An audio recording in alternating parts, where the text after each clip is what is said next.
श्रीमहागणाधिपतये नमः। श्रीगुरुभ्यो नमः। हरिः ओं। शुक्लांबरधरं विष्णुं शशिवर्णं चतुर्भुजं प्रसन्नवदनं ध्यायेत् सर्वविघ्नोपशान्तये। अगजाननपद्मार्कं गजाननमहर्निशम् अनेकदं तं भक्तानां एकदन्तमुपास्महे। शारदा शारदां भोजवदना वदनाम्बुजे सर्वदा सर्वदास्माकं सन्निधिः सन्निधिं क्रियात्। गुरुब्रह्मा गुरुर्विष्णुः गुरुर्देवो महेश्वरः गुरुः साक्षात् परं ब्रह्म तस्मै श्रीगुरवे नमः। सदाशिवसमारम्भां शङ्कराचार्यमध्यमाम् अस्मदाचार्यपर्यन्तां वन्दे गुरुपरम्परां। श्रुतिस्मृतिपुराणानामालयं करुणालयं नमामि भगवत्पादं शङ्करं लोकशङ्करं। श्रीविद्यां जगतां धात्रीं सर्गस्थितिलयेश्वरीं नमामि ललितां नित्यां महात्रिपुरसुन्दरीम्। अचतुर्वदनो ब्रह्मा द्विबाहुरपरो हरिः अफाललोचनः शम्भुर्भगवान् बादरायणः। मूकं करोति वाचालं पङ्गुं लङ्घयते गिरिं यत्कृपात्महं वन्दे परमानन्दमाधवं। निगमकल्पतरोर्गलितं फलं शुकमुखाद्यमृतद्रवसंयुतं पिबत भागवतं रसमालयं मुहुरहो रसिकाः भुवि भावुकाः। यं प्रव्रजन्तमनुपेतमपेतकृत्यं द्वैपायनो विरहकातर आजुहाव। पुत्रेति तन्मयतया तरुवो विनेदुः तं सर्वभूतहृदयं मुनिमानतोऽस्मि। श्रीगणनाथुनि शारदा सत्कबुलन् सहजयोगिमुनुलन् सुरुलन् देवब्राह्मणधन्युनि सकलन्तर्यामि हरिनिचालभजिन्तुन्। श्रीकैवारपुराधीशं श्रीकैवल्यप्रदायकं श्रीकरं श्रीनिधिं वन्दे नारायणगुरुं भजे। పరమేశ్వర స్వరూపమైనటువంటి సభకు నా సప్రశ్రయ నమస్కారాంజలి తెలుపుతూ సభాసీనులైనటువంటి భక్తులందరికీ నా వందనాలు తెలుపుతూ శ్రీక్షేత్రం కైవారం ధర్మాధికారి గారైన డాక్టర్ ఎంఆర్ జయరాం గారికి నా సప్రశ్రయ వందనాలు తెలుపుతూ పోతన భాగవతము తదంతర్గతమైన అమరనారాయణ శతకం ప్రవచన సప్తాహంలో ఈరోజు మీ అందరికీ 4వ రోజు సాదరమైనటువంటి ఆహ్వానాన్ని పలుకుతూ ఉన్నాను.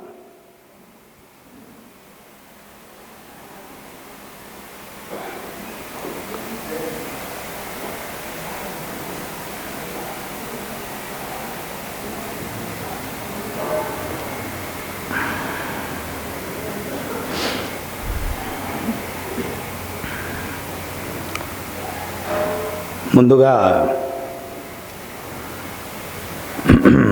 కాస్త కాలాతీతమైనందుకు క్షంతవ్యుణ్ణి. ఈరోజు వచ్చేటప్పుడు కాస్త ఎందుకో గురువుగారి దర్శనం చేయాలని అనిపించింది కాబట్టి కైవారానికి వెళ్ళి తాతగారి దర్శనం చేసుకొని ఒక నమస్కారం వేసి వచ్చేటప్పటికి కాస్త కాలాతీతమైంది.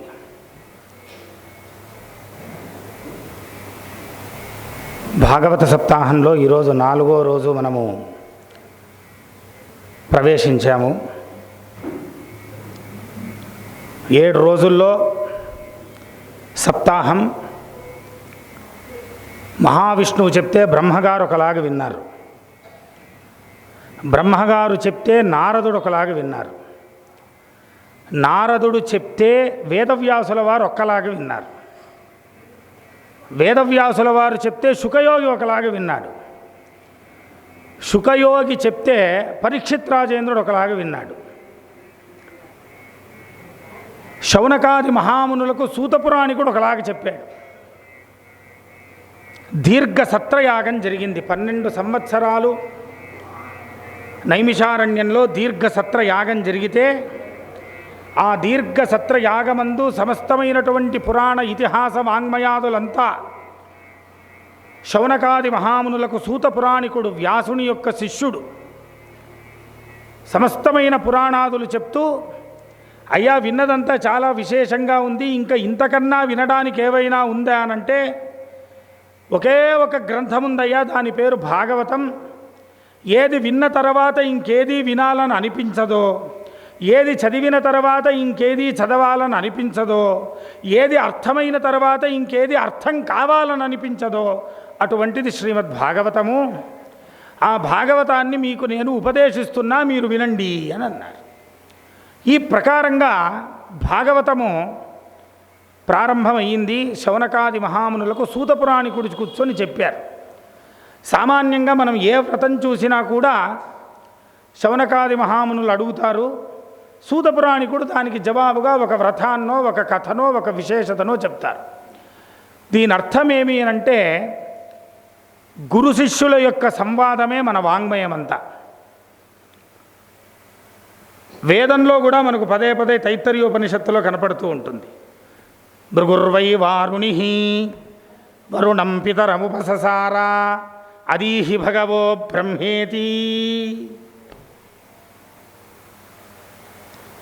ఆ భృగు మహర్షి తన తండ్రి గారైనటువంటి వరుణుడి దగ్గరికి వెళ్ళి బ్రహ్మ గురించి తెలుసుకోవాలనుకుంటున్నాం, బ్రహ్మ అంటే ఏమి అని అడిగాడు. అడిగితే వెంటనే గురువుగారు బ్రహ్మ అంటే ఇదే అని చెప్పలే. నీకు మొట్టమొదటిగా బ్రహ్మ అంటే ఏమనిపిస్తుందో నువ్వు మొట్టమొదటిగా సతపోతత్వ సతపస్తత్వ, నువ్వు మొట్టమొదటిగా ఒక తపస్సు చెయ్యి, నీకేమనిపిస్తుందో అది నాకు చెప్పదు, బ్రహ్మ కాదా నేను చెప్తా. అన్నం బ్రహ్మే దివ్యజానాత్ అన్నాధ్యేవ కల్విమాని భూతాని జాయంతి. అన్నము చేతనే సమస్తమైనటువంటి ప్రాణులు పోషింపబడుతూ ఉన్నాయి. ప్రాణాధారము ఈ అన్నమే, కాబట్టి అన్నమే పరబ్రహ్మ అని తెలుసుకొని మళ్ళా తండ్రి దగ్గరికి వచ్చాడు. తండ్రి అన్నాడు, నిజమేనయ్యా అన్నం బ్రహ్మే, కానీ ఆ అన్నము ఉత్పత్తి అవ్వాలి అని అంటే ఒక శక్తి కావాలిగా. ఆ శక్తి ఏదైతే ఉందో దాని గురించి తెలుసుకొని రాని మళ్ళా పంపిస్తాడు. ఇలాగా పదే పదే పదే పదే గురు శిష్య సంవాదం జరిగి జరిగి చివరికి ఆనందో బ్రహ్మే దివ్యజానాత్, ఆనందమే నిజమైనటువంటి పరబ్రహ్మస్వరూపం అని నిర్ధారణ చేశారు. అప్పుడు గురువు, రే షాభాష్ పోరా, ఇదే ఇంక తెలుసుకున్నావా, ఇంక దీన్ని పట్టుకోపో అని అన్నారు. అందుకనే భగవద్గీతలో ఒక శ్లోకం ఉంది, తద్విద్ది ప్రణిపాతేన పరిప్రశ్నేన సేవయా ఉపదేక్షంతి తే జ్ఞానం జ్ఞానినః తత్వదర్శినః. తద్విద్ది ప్రణిపాతేన, ఒక శిష్యుడు గురువుగారి దగ్గరికి ఎలా వెళ్ళాలి అని అంటే నాకన్నీ తెలుసు అని వెళ్ళకూడదు, నాకేం తెలియదని వెళ్ళాలి. అలా వెళ్ళి అతని కాళ్ళు నొక్కుతూ సేవ చేయాలట, గురువుగారి సేవ చేయాలి మొట్టమొదటిగా.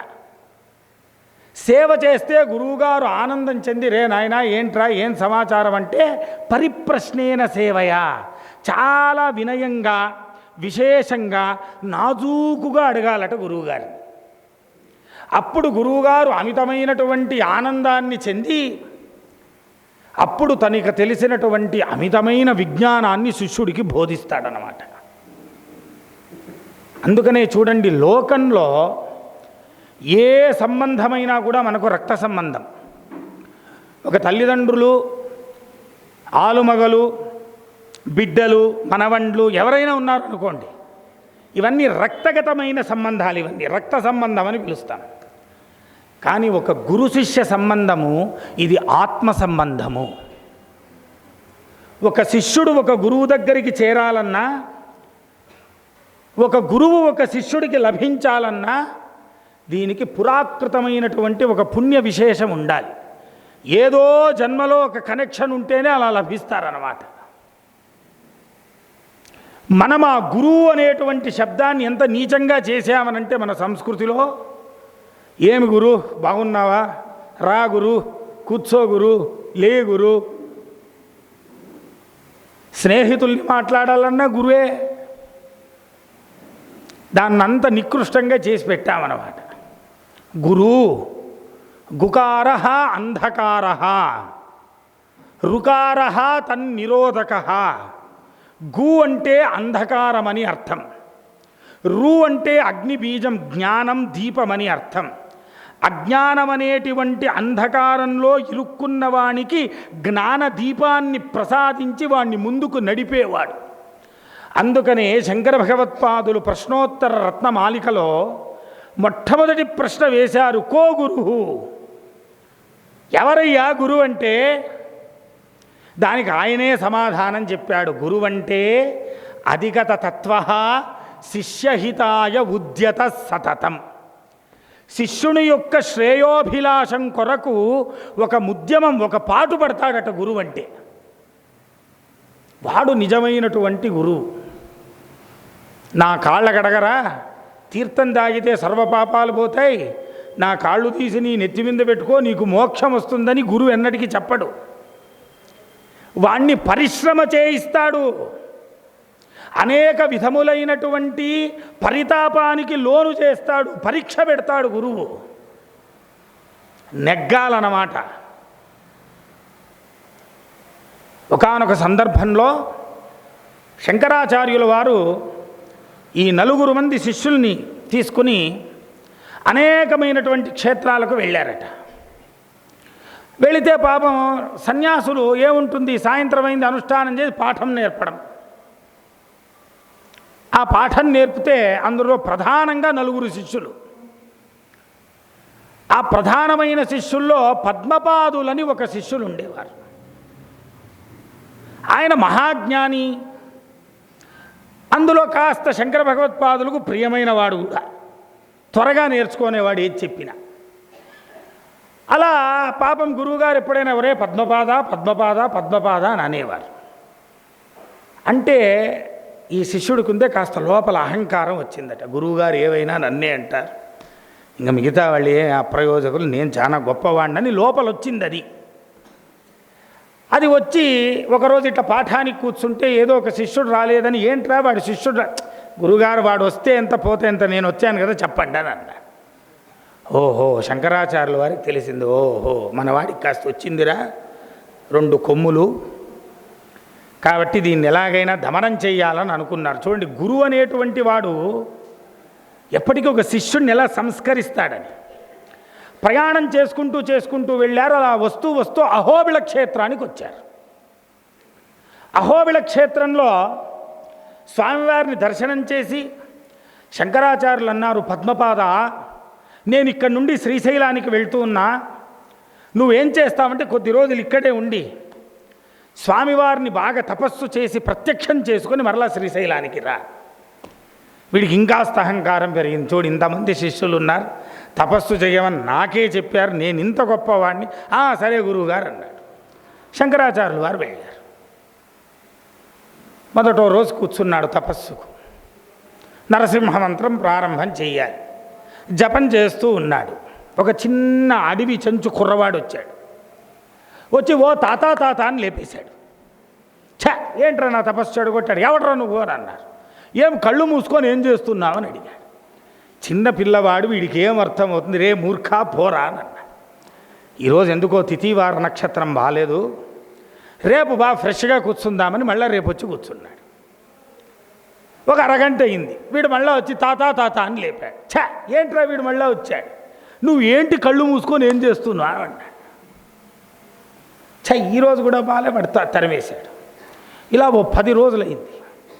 11వ రోజు ఈయన కోపం వచ్చింది, నా తపస్సుకు భగ్నమవుతుంది, ఈరోజు వీడు వచ్చాడా, వీడికి దేహశుద్ధి చేస్తానని ఒక కట్టె పక్కలో పెట్టుకొని కూర్చున్నాడు.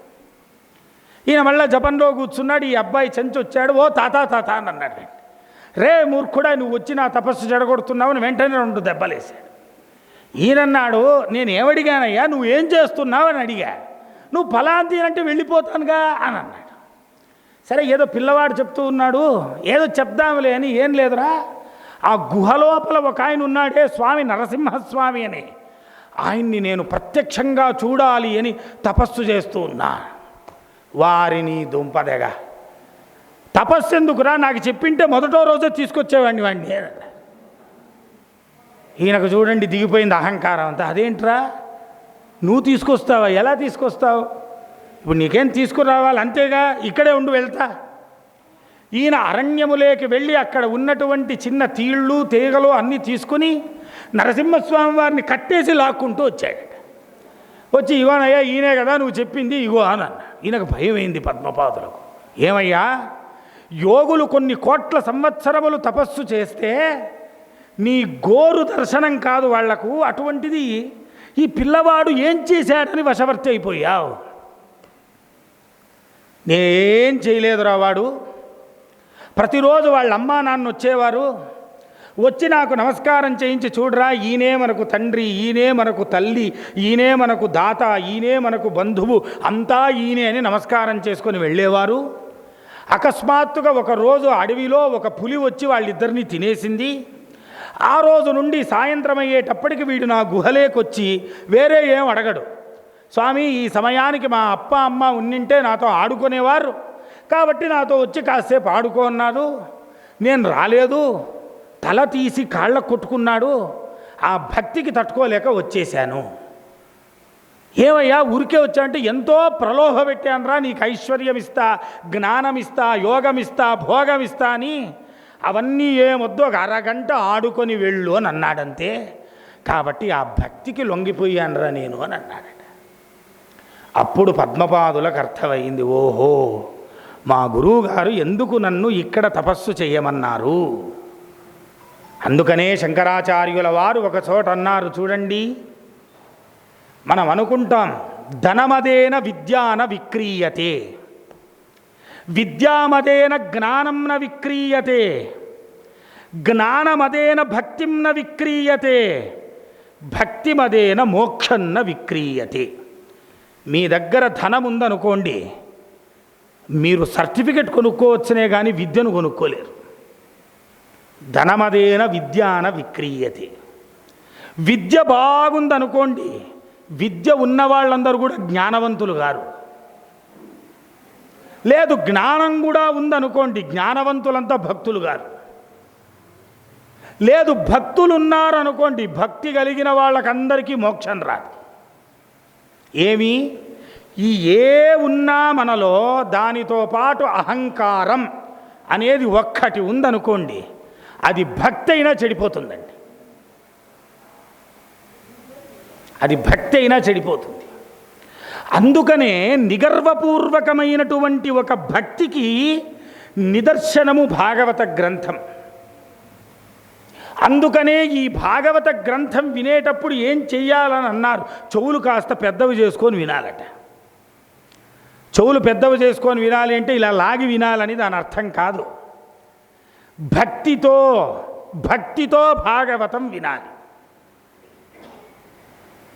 వినవలె వినవలె వీనుల నాదము పదరక పరిశోధించవలెన్, పదరక పరిశోధించేతందుకు ఏకాంతంబున చేరవలెన్, ఏకాంతంబున చేరేటందుకు గృహకృత్యంబులు మానవలెన్, గృహకృత్యంబులు మానేటందుకు నారాయణ కృప కలుగవలెన్. చూడండి ఎంత బాగా చెప్పారు తాతగారు. వినవలె వినవలె వీనుల నాదము. కాస్త శ్రద్ధాభక్తితో వినవయ్యా మొట్టమొదటిగా. వినిన తర్వాత ఏం చేయాలి? బయట పోయిన తర్వాత మర్చిపోవాలి కాదు. పదరక పరిశోధించవలెన్. కాస్త దాని గూర్చి ఒక 5 నిమిషాలు ఆలోచన చెయ్యాలట. ఏముందిరా దీంట్లో విశేషము, ఎందుకని 7 రోజులు, ఎందుకని మనం అందరం వెళ్తూ ఉన్నాం? బోర్డు కాస్త మార్చామనుకోండి, రేపటి నుండి 3 రోజులు మంకాల శ్రీహరి శర్మ గారి చరిత్ర చెప్పబడును అని ఎవడైనా వస్తాడా? వాడి చరిత్ర కట్టుకొని నాకెందుకు కావాలరా అని అంటాం. యవ్వాని చరిత్రంబు సత్కర్మంబు తోడ వినవారలకు సమస్త పుణ్యంబు తాను ప్రాప్తించు. యవ్వని చరిత్ర వింటే మనలో పాపములు వెళ్ళి పుణ్యం వస్తుందో, వచ్చిన పుణ్యము చేత మనలో సత్ప్రవర్తన వస్తుందో, ఆ సత్ప్రవర్తన ద్వారా భక్తి జ్ఞాన వైరాగ్యము చేత మోక్షం వస్తుందో, వాడి కథ చెప్తే మీరందరూ వింటారే తప్ప లౌకికమైన వాళ్ళ కథ ఏదైనా చెప్తే వింటారా? చూడండి, పదరక పరిశోధించవలని కాస్త యోచన చెయ్యాలట. దీన్నే శంకరాచార్యుల వారు ఆత్మానాత్మ వివేచం అన్నారు. ఆత్మానాత్మ వివేకము అనంటే విన్న తర్వాత దాన్ని మనస్సులో కాస్త స్థిరంగా పెట్టుకొని, ఏంట్రా అజామిలుని ఉపాఖ్యానం విన్నాం, మనం జీవితంలో ఎప్పుడు ఆ మార్గంలో వెళ్ళకూడదు, ఆ సత్కర్మ ఉండాలి, భగవన్నామని చెప్పాలి, తెలియక చెప్తే మోక్షం వచ్చింది, తెలిసి చెప్తే ఇంకెట్లో, అలా ఒక తలంపు మనలో రావాలి. పదరక పరిశోధించవలెన్. చూడండి, అలా పరిశోధించాలంటే ఏం చేయాలి? పదరక పరిశోధించేతందుకు ఏకాంతంబున చేరవలెన్. దానికి కాస్త ఏకాంతం కావాలి. మనకు కాంతలపైన దృష్టి ఉంటుందే కానీ ఏకాంతం పైన దృష్టి ఉండదు. ఏకాంతంగా ఉన్నామనుకోండి చాలా భయపడతాం మనం. చూడండి, ఏకాంతానికి అంటే ఉపనిషత్తుకు నిజంగా లౌకికమైన జీవితానికి ఏం వ్యత్యాసమో తెలుసా? చూడండి, వేదాంతానికి లౌకికమైన జీవితానికి ఏం వ్యత్యాసం అనంటే, ఇప్పుడు మీరున్నారనుకోండి, రాత్రి 10 గంటలు అయ్యింది ఉపన్యాసం అయ్యేటప్పటికి. అంటే 10 గంటలు కాదనుకోండి, ఊరికే చెప్పానంతే, మళ్ళీ భయపడకండి. ఓ 10 గంటలు అయ్యింది, రాత్రి ఎవరు లేరు, రోడ్లో నడుచుకొని వెళ్తూ ఉన్నారు. అలా ఇలా చూశారు, చిమ్మ చీకటి, ఏదో పిల్ల గాలి వస్తుంది. ఏమనిపిస్తుంది అప్పుడు? చాచా అనవసరంగా లేట్ అయిందిరా, ఒకడనే వస్తూ ఉన్నా, ఎవరైనా పక్కలో ఉంటే బాగుండేది, నాతో పాటుగా ఒక తోడు నాతో ఉండింటే బాగుండేదని మనకు అనిపిస్తుంది. చూడండి, అదే మీరు వేదాంతం లేకొచ్చారనుకోండి, మీరు వేదాంతం లేకొచ్చేశారు అని అంటే ఈ ఒక్కడు కూడా ఉండరాదు అని అంటారు. అతతస్య భయం భవతి ద్వితీయాద్వై భయం భవతి.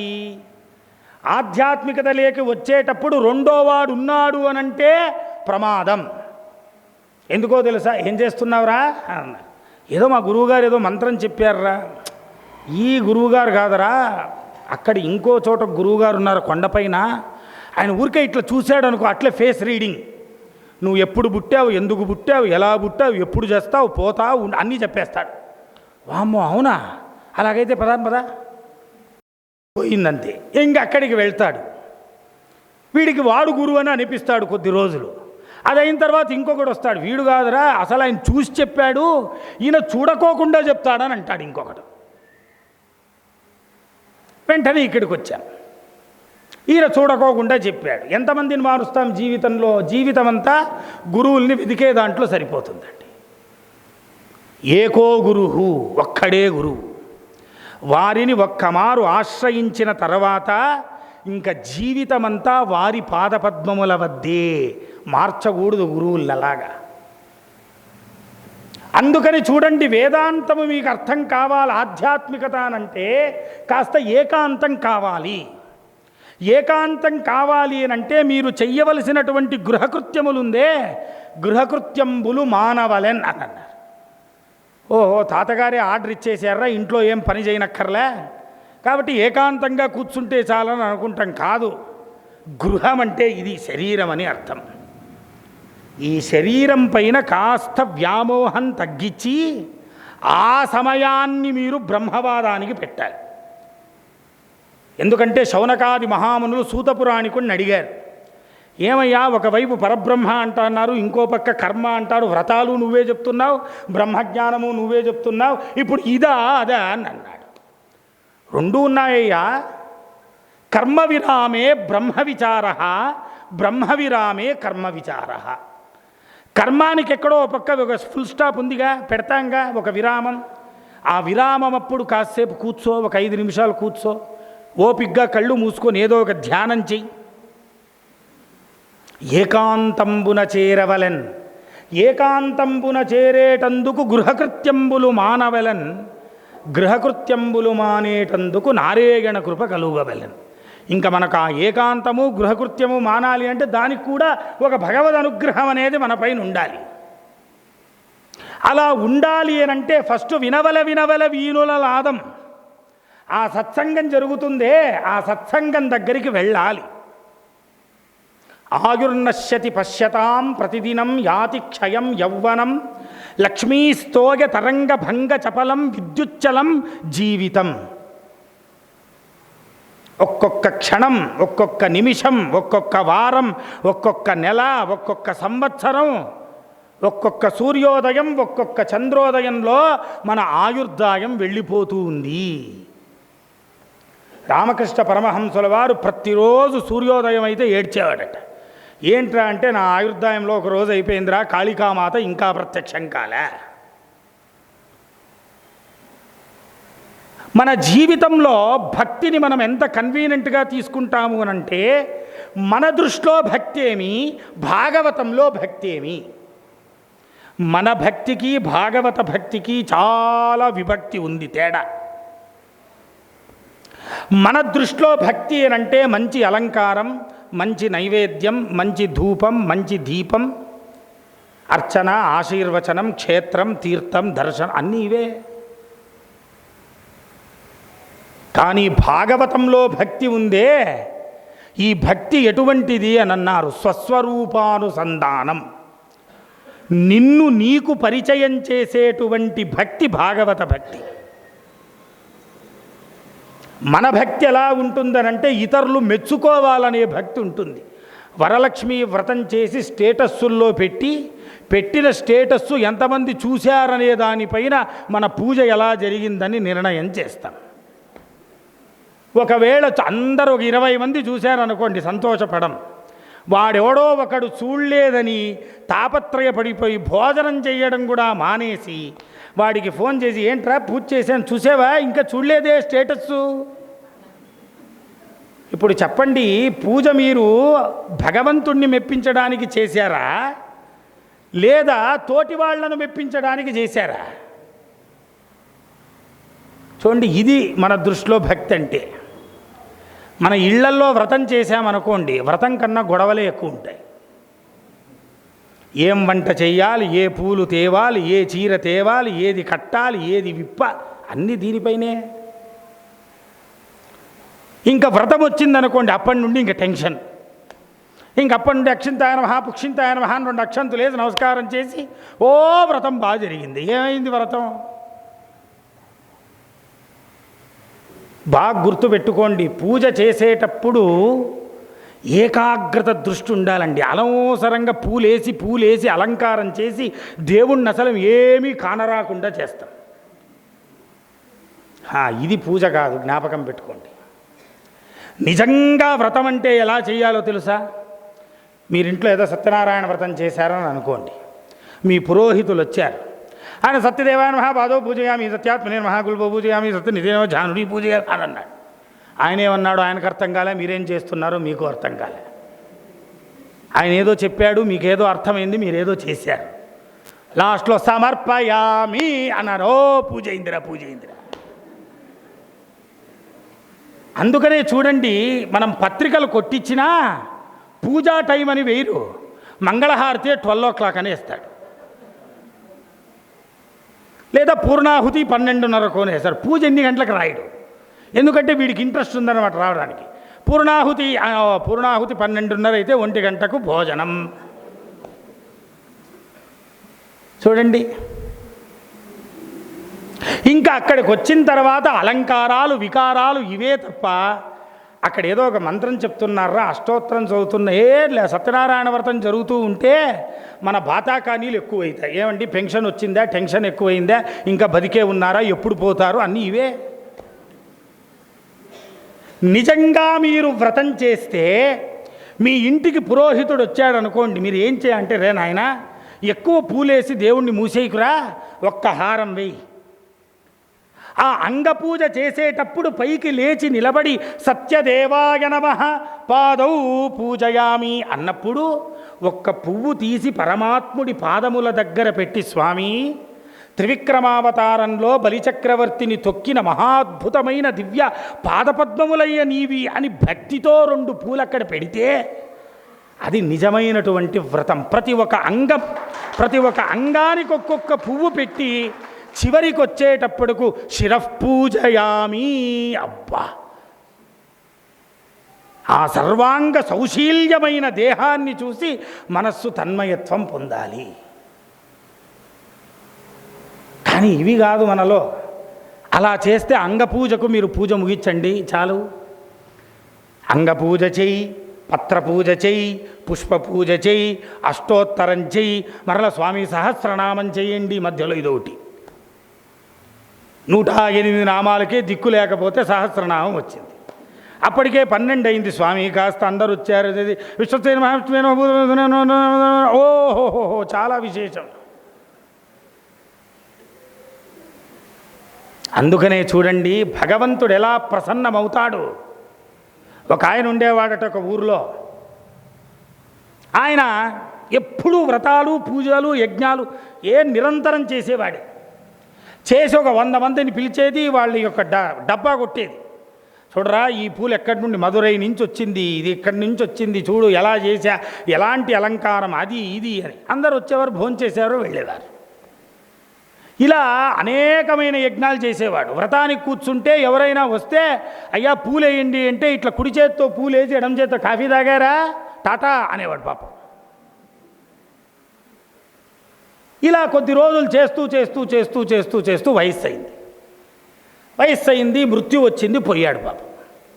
ఇప్పుడు ఇన్ని రోజులు వ్రతం చేశాడుగా, ఈ పుణ్యం ఏదో ఉందిగా, కాబట్టి ఇన్ని వైకుంఠానికి తీసుకెళ్ళారు. తెలిసి చేసినా తెలియక చేసినా వస్తుంది, వచ్చేది. కానీ వచ్చిన తర్వాత ఎలా ఉంటుందో చూడండి. తీసుకెళ్లారు వైకుంఠానికి. వైకుంఠంలో ఒక్కొక్క మెట్టు దాటుకుంటూ చూడయ్యా, ఇది స్వర్గం, అది నరకం, ఇది ఇంద్రాది దేవతలు ఇక్కడ ఉంటారు, అన్నీ చూపించుకుంటూ వచ్చారు. ఓ చాలా బాగుందండి. ఆ 7వ వాకిలు దాటారు.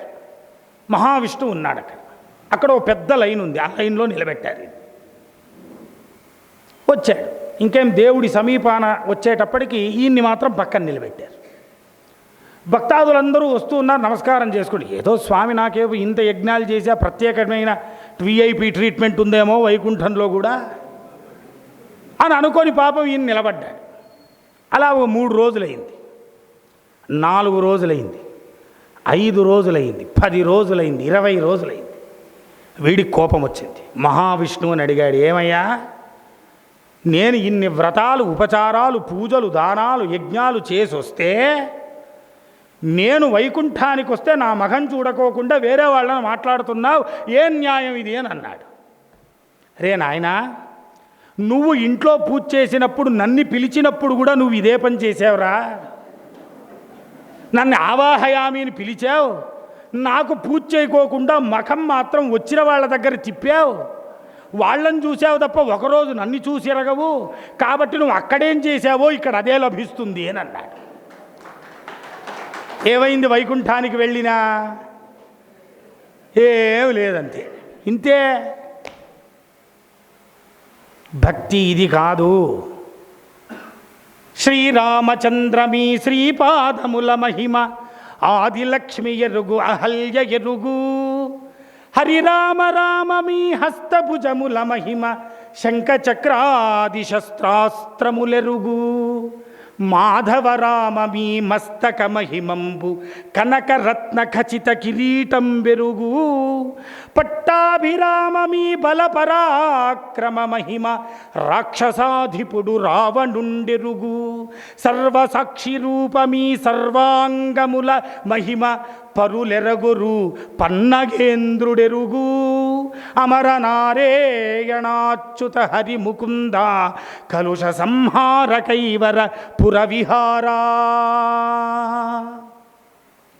శ్రీరామచంద్రమీ శ్రీపాదముల మహిమ, ఆదిలక్ష్మి ఎరుగు, అహల్య ఎరుగు. ఆ మహాలక్ష్మీదేవికి తెలుసా పాదాల్లో ఏం మహిమ ఉందని. నిత్యాయనపాయిని మహాలక్ష్మి, సకల ఐశ్వర్యదాయిని ఎక్కడుంటుందండి? స్వామివారి పాదముల దగ్గర కూర్చొని నిరంతరం కాళ్ళు నొక్కుతూ ఉంటుంది, సేవ. అనపాయిని, అనపాయిని అంటే అర్థం ఏమి? వదిలి ఉండదని అర్థం. స్వామి ఏ అవతారంలో వచ్చినా వెంటనే బస్సు వేసుకొని వచ్చేస్తుంది వైకుంఠం నుండి తాను ఇంకొక అవతారంలోకి. ఆయన రాముడైతే సీత అవుతుంది, శ్రీకృష్ణ పరమాత్ముడైతే రుక్మిణి అవుతుంది. అనేక అవతారాల్లో అనేక రూపంలో ఆమె వస్తుంది మరల. ఎందుకు? శ్రీపాదముల మహిమ ఆదిలక్ష్మి ఎరుగు. ఆమెకు తెలుసు ఈ పాదముల్లో ఏమి మహిమ ఉంది అని. బ్రహ్మ కడిగిన పాదము బ్రహ్మము తానని పాదం. అది అంత విశేషమైన పాదపద్మం అది. లేకపోతే ఒక రాయై ఒక అరణ్యంలో నిలబడి ఉంటే తపస్సు చేసుకొని అహల్య రాముని పాద రజస్సు సోకేంత వరకు అలాగే ఉంది చూడండి. ఆ తీవ్రమైన వైరాగ్యంతో రాముడు వస్తాడు, ఒకరోజు నన్ను తాకుతాడు, నా శాప విముక్తి కలుగుతుందన్న ఏకాగ్రత ఉందే. శ్రీరామ పాదమా నీ కృప చాలునే, చిత్తానికి రావే అన్నారు త్యాగరాజస్వామి. ఎవడు చెప్పాడండి అక్కడ అహల్య ఉందని? శ్రీరామచంద్రుడు ఇలా వెళ్ళేవాడు, ఇలా ఇంకో లెఫ్ట్ టర్న్ తీసుకొని అలాగే వెళ్ళి ఆమెకు శాప విముక్తి చేశాడే. ఎందుకు? ఆ అహల్యకు తెలుసు ఆ పాద పద్మముల్లో ఎంత గొప్పదైనటువంటి శక్తి ఉంది అని. హరిరామ రామ మీ హస్తభుజముల మహిమ శంఖచక్రాది శస్త్రాస్త్రములెరుగు. ఆ శంఖం, ఆ చక్రం, ఆ గద, ఆ పద్మం, ఆ కౌమోదుకి, ఆ శ్రీవత్సం, ఆ లాంఛనం చూడండి ఎప్పుడూ స్వామివారి దగ్గరే ఉంటాయండి. వాటికి తెలుసు ఆ చేతుల్లో ఏమి మహిమ ఉంది అని. అందుకని చూడండి ఇవి ఎప్పుడూ కూడా వదిలిపోవాలని అనుకోవు, స్వామి దగ్గర ఉంటాయి. ఆయన దగ్గర లేకపోయినా సంకల్పిస్తే వెంటనే వస్తాయి, వదిలిపోవు. మాధవరామ మీ మస్తక మహిమంబు కనక రత్న ఖచిత కిరీటం బెరుగు. శ్రీరామచంద్రుడికి పట్టాభిషేకమని చెప్పి అరణ్యవాసానికి పంపించారు. భరతుడికి పట్టాభిషేకం జరిగిందా? జరగలేదు. అయోధ్య నుండి పంచక్రోశములు బయటికొచ్చి ఒక పర్ణ కుటీరం ఏర్పరిచి శ్రీరామచంద్రుని దివ్య పాదుకలు అక్కడ పెట్టి ఆ కిరీటం కింద పెట్టి ఆ పాదుకలకు పట్టాభిషేకం చేసి రాజ్యాన్ని చూసుకున్నాడు భరతుడు. స్వామివారు వద్దనుకున్న కిరీటం ఇంకా ఎవరి తల కూడా ఎక్కలే, అది మళ్ళా ఎక్కింది శ్రీరాముని తలే. ఎందుకు? ఆ తలలో ఉన్నటువంటి శక్తి ఏదో ఆ కిరీటానికి తెలుసు. ఎవరి తల పడితే అది వారి తల ఎక్కదు. మాధవరామమీ మస్తక మహిమంబు కనక రత్న ఖచిత కిరీటం బెరుగు. ఆ కిరీటానికి తెలుసా రహస్యం. పట్టాభిరామమీ భుజఫల బల పరాక్రమ మహిమ రాక్షసాధిపుడు రావణుండెరుగు. 6వ రోజు సర్వభీకర మహాసంగ్రామం సలుపుతూ ఉంటే, ఆ రాముడు శరపరంపర కురిపిస్తూ ఉంటే, రావణాసురుడు తన గాడిదల యొక్క వాహనం నుండి కింద పడిపోతే ఒక్కమారు వచ్చి రామా రామా చంపకయ్య ఉండు అన్నాడట. ఆ రోజు రాముణ్ణి రావణాసురుడు చూసినట్టు ఇంకెవరు చూడలేరు, అలా చూశాడు. ఏంట్రా ఆయుధాలు కింద పడిపోయాయి కాబట్టి వదిలేస్తూ ఉన్నా, మూర్ఖుడా ఇంటికెళ్ళు, మండోదరితో కూర్చో, ఈరోజు సాయంకాలం కాస్త చర్చ చెయ్యి, రేపు పొద్దున సీతమ్మను తీసుకొని వదిలిపెట్టు, మా ఇంటికి వెళ్ళిపోతానన్నాడు. రావణాసురుడు తన అంతఃపురానికి వెళ్ళి నిద్ర పట్టలే. ఏంట్రా ఈ పరాక్రమము, ఏమి ఇలా ఉన్నాడు, నేనేదో సామాన్యమైన మానవుడు అనుకున్నానే. ఆ 6వ రోజు యుద్ధాన్ని చేసింది చూసి సుగ్రీవుడు అనుకున్నాడట, నేను మిత్రుడయ్యాను కాబట్టి సరిపోయింది, ఏమన్నా వాలిలాగా శత్రువు అయితే నా పరిస్థితి ఏమో అని అనుకున్నాడు. ఆంజనేయ స్వామి అనుకున్నాడట, ఈయన పరమాత్ముడు, ఏదో మనల్ని అనుగ్రహించాలి కాబట్టి మనల్ని కూడా వేసుకొని తోలుతూ ఉన్నాడు కాబట్టి, లేకపోతే ఆయన ఎక్కడా, ఆయన పరాక్రమం ఎక్కడా అని ఆయన అలా సంతోషపడ్డాడట. జాంబవంతుడున్నాడే, ఆయన అనుకున్నాడట, యుద్ధం చేస్తే ఇటువంటి వాళ్లతో చేయాలి, ఈ కోతులు కొండముచ్చులతో తిరుగుతూ ఉన్నాను ప్రతిరోజు, ఇలాంటి వాళ్ళతో చేసుకోవాలని ఒక మారు ఇట్లా కొట్టుకున్నాడంటే భుజాలు.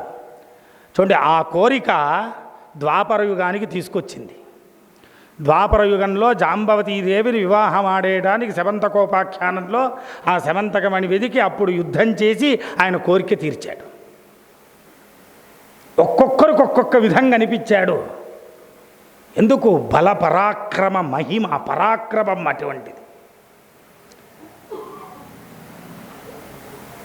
బండన భీముడర్త జనబుధ బాంధవుడు విహ్వల బాణతూనకోనీర భుజ పరాక్రమవంతుడు గడగట్టిక భేరిక దండ దండ దండ నినదంబుల జండము నిండె మత్త వేదండము చాటెదదాశరథి కరుణాపయోనిధి.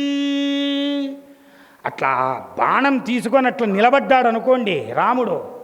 ఆ పరాక్రమం అలా ఉంటుందండి.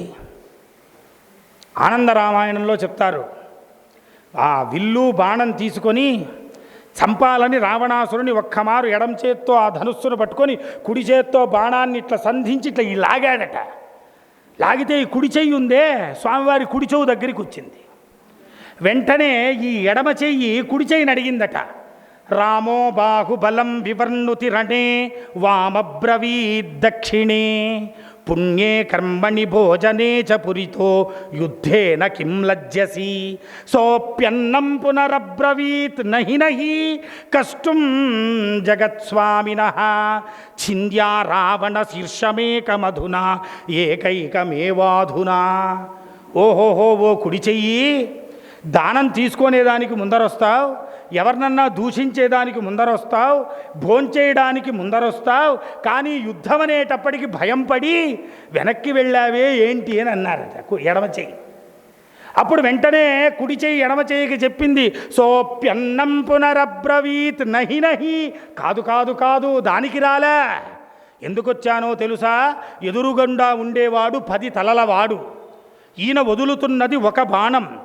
ఒక బాణానికి 10 తలలు ఒకే మారు వేసేయాలా, లేకంటే ఒక్కొక్కటి తరుక్కుంటూ వెళ్ళాలా అని అడగడానికి వచ్చానయ్యా, ఊరికే రాలేదా అన్నాడట. ఊరికే వచ్చి అట్లా రాముడు ఆ బాణాన్ని ఎక్కిస్తే పద్యం కవిత్వం వస్తుందండి. అది శ్రీరామచంద్రుడంటే. అందుకనే ఆ రాముణ్ణి ఎంతగా మరిచిపోలేదు అనంటే రామావతారాన్ని కృష్ణ పరమాత్మ కూడా మరిచిపోలేదు. ఒకరోజు యశోదాదేవి పడుకోబెట్టుకుంది తన తొడపైన. ప్రతిరోజు ఒక కథ చెప్పేదట. చెప్తే పాపం ఈయన ఊగొట్టి ఊగొట్టి ఊగొట్టి పడుకోనేవాడు. అమ్మా అమ్మ ఈరోజు ఒక కథ చెప్పమ్మా, నేను పడుకుంటానన్నారు. సరే పడుకోరా ఓ కృష్ణాని పడుకోబెట్టి యశోదమ్మ కథ చెప్పడానికి ప్రారంభించింది. చూడు, అయోధ్యానగరంలో దశరథుడని ఒక మహారాజు ఉండేవాడు, ఆయన కథే ఆయనకే చెప్తుంది. అన్నాడట. ఆయనకు కౌసల్య సుమిత్ర కైకేయి అని భార్యలున్నారు నన్ను అన్నారు. పుత్రకామేష్టి యాగం చేశారు, వాళ్లకు శ్రీరామచంద్రుడు భరతుడు లక్ష్మణుడు శత్రుఘ్నుడై కుమారులు పుట్టారని అన్నారు. ఆయన విశ్వామిత్ర యాగ రక్షణార్థం అరణ్యానికి వెళ్ళాడు అన్నారు. అక్కడ సీతాదేవిని మిథిలానగరంలో వివాహం చేసుకున్నాడు. అయోధ్యానగరానికి వచ్చి ఆనందంగా ఉన్నారు. పట్టాభిషేకం జరగవలసి ఉండింది, కానీ కైకమ్మ కోరిన వరాల చేత శ్రీరామచంద్రుడు అరణ్యానికి వెళ్ళారు. అక్కడ చిత్రకూటంలో పర్ణశాలలో హాయిగా ఆనందంగా కాలం గడుపుతున్నారు. కానీ ఒకానొక రోజు ఒక సందర్భమున రావణాసురుడు వచ్చి సీతాదేవిని అపహరించాడు అని అన్నారట. వెంటనే కృష్ణుడు కళ్ళు తెరిచి లక్ష్మణ ధనుస్సెక్కడా అని అన్నాడట. లక్ష్మణ ధనుస్సెక్కడా, పద వేసేద్దాం రావణాసురుడు అన్నాడు. యశోదమ్మకు భయం, ఏంట్రా ఏంట్రా, ఏమంటున్నావు ఏమంటున్నావు ఏమంటున్నావు. అప్పుడు వెంటనే అమ్మ అమ్మ అమ్మ అమ్మ అన్నాడు. పాపం ఆమె కూడా ఆ మాయలో పడిపోయింది. భాగవతంలో యశోదాదేవికి పెద్ద పని ఏవి అంటే దృష్టి తీయడమే. దృష్టి తీసి పాపం మరలా పడుకోబెట్టింది అనమాట. అంటే ఆ రామావతారాన్ని కృష్ణావతారంలో కృష్ణుడు కూడా మర్చిపోలేదండి. అందుకనే చూడండి, మనం ఇప్పటికీ కూడా మన సంకల్పంలో రామక్షేత్రే అంటారు. రామక్షేత్రం అంటే ఇది రామక్షేత్రమా? కాదు. మన నమ్మకం ఏమి అంటే శ్రీరామచంద్రుడు ఇక్కడికి వచ్చాడు అని నమ్మకం. మీరు ఇప్పుడు కూడా చూడండి, మారుమూరు పల్లెటూర్లలో 2 పాదాలు ఉంటాయి, ఏదో బండలపైన చిన్న చారులు ఉంటాయి. ఏవిరా ఇది అంటే, ఇది రాముని పాదం, ఇది సీతమ్మ పాదం. ఇక్కడికి వచ్చేటప్పటికి సీతాదేవి రజస్వలయ్యిందట, ఇక్కడ బట్టలు ఉదుక్కొని ఆరేసుకొని వెళ్ళారట అయోధ్య నగరానికి, అప్పుడు ఈ పాదాలు ఏర్పడ్డా అన్నాడు. చూసిన వాడెవడు, చెప్పిన వాడెవడు? కానీ ఇది నిజమా? నిజమే. మన నమ్మకం ఎప్పుడూ నిజమండి. అది జరిగిందా జరగలేదా వేరే. మన విశ్వాసం ఉందే, రాముడు మా ఇంటికి వచ్చాడు, రాముడు మా ఊరికి వచ్చాడు, రాముడు మా ఇంట్లో కాసేపు కూర్చున్నాడు, దీనివల్ల ఆనందాన్ని పొందుతూ ఉంటాం నిరంతరం మనం. దీన్నంతా వైజ్ఞానికంగా ప్రశ్న వేయడానికి వెళ్ళకూడదు. ఆధ్యాత్మికతకు వైజ్ఞానికానికి ఎటువంటి సంబంధం లేదు. ఆధ్యాత్మికత వేరే, వైజ్ఞానికం వేరే. విజ్ఞానము తెలియాలి అనంటే మీరు ల్యాబ్కు వెళ్ళాలి, ఆధ్యాత్మికత తెలియాలి అనంటే మీరు యాగశాలకు వెళ్ళాలి. కొన్ని యాగశాలలో తెలుస్తాయి, కొన్ని యోగశాలలో తెలుస్తాయి, కొన్ని భోగశాలలో తెలుస్తాయి, కొన్ని రోగశాలలో తెలుస్తాయి. మన అదృష్టం మనం ఎక్కడ వెళితే వారికి అది తెలుస్తుందన్నమాట. చూడండి, మహాభారత యుద్ధం సంపూర్ణమయ్యింది. శ్రీకృష్ణ పరమాత్ముడు ఆ గుడారాల దగ్గరకు వచ్చి, రే నాయనా మీకంతా విజయం వచ్చిందిరా, కాస్త మీతో మాట్లాడేది ఉంది, మీరు మాత్రం కుంతీదేవితో సమేతంగా, ద్రౌపది సమేతంగా నాతో పాటు రండి, మనం కాస్త అలా బయట వెళ్ళొద్దాం అని ఒక అర్ధరాత్రి పిలిచాడు. అరే స్వామివారు పిలిచారనంటే ఏమో సంకల్పం ఉంటుంది, వెళ్ళొద్దాం అని వెళ్ళారు పాప. ఇక్కడ దుర్యోధనుడు తొడలు తెగిపడి రోదన చేస్తూ ఉన్నాడు నొప్పికి. అక్కడికి వచ్చాడు అశ్వత్థామ. రాగానే దుర్యోధనుడు చూడండి, ఆ చావు సమీపాన వచ్చినా కూడా వాళ్ళలో ఉన్నటువంటి అహంకార మమకారాలు చావలే.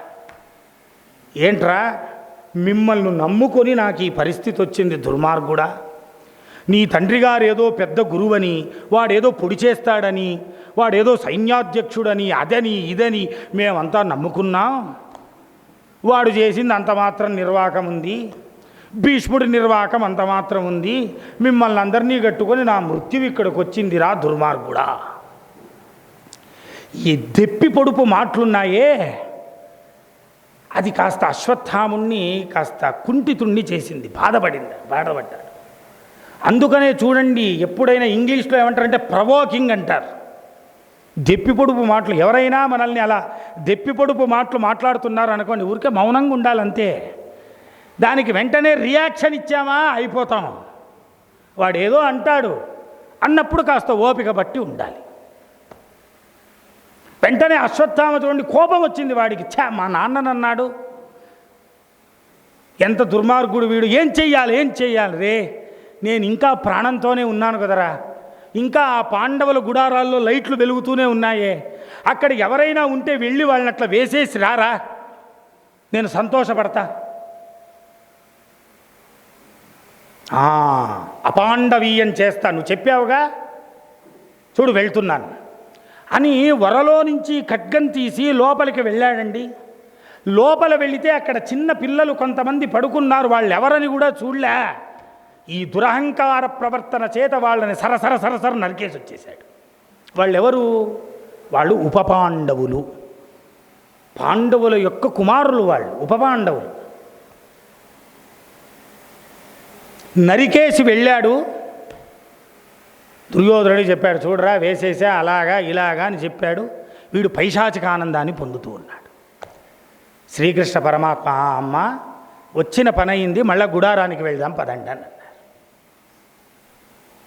ఏంటండి శ్రీకృష్ణ మాయ, ఈ 5 మందిని రక్షించాడే, వాళ్ళ కొడుకులు ఏం చేశారు ఉపపాండవులు, వాళ్ళు కూడా రక్షించచ్చుగా. అదే యన్మాయా మోహితా సర్వే, భగవన్మాయ అంటే అదే. ఎవ్వరిని ఏ క్షణమందు రక్షించాలి, ఎవ్వరిని ఏ క్షణమందు పంపించాలి అది వాడికి మాత్రమే తెలుసు. ఎందుకు? ఈ ఉపపాండవులు శాపగ్రస్తులై వచ్చారు, వాళ్లకు శాపం ఆ రోజు నిర్ముక్తి అయ్యింది, వాళ్ళు ఇంకా ఉండమన్నా ఉండరు, వాళ్లకు మృత్యువు రావాలి.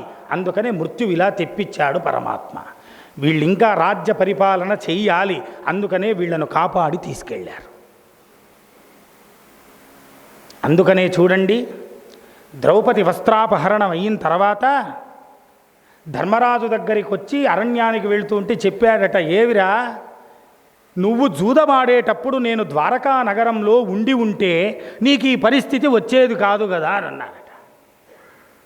వీళ్ళు అనుకున్నారు, అవునయ్యా నువ్వు ద్వారకలో లేవా అన్నారు. వాస్తవానికి ద్వారకలో లేడు, కాలకేయాది మహారాక్షసుల్ని చంపడానికి వెళ్ళాడు.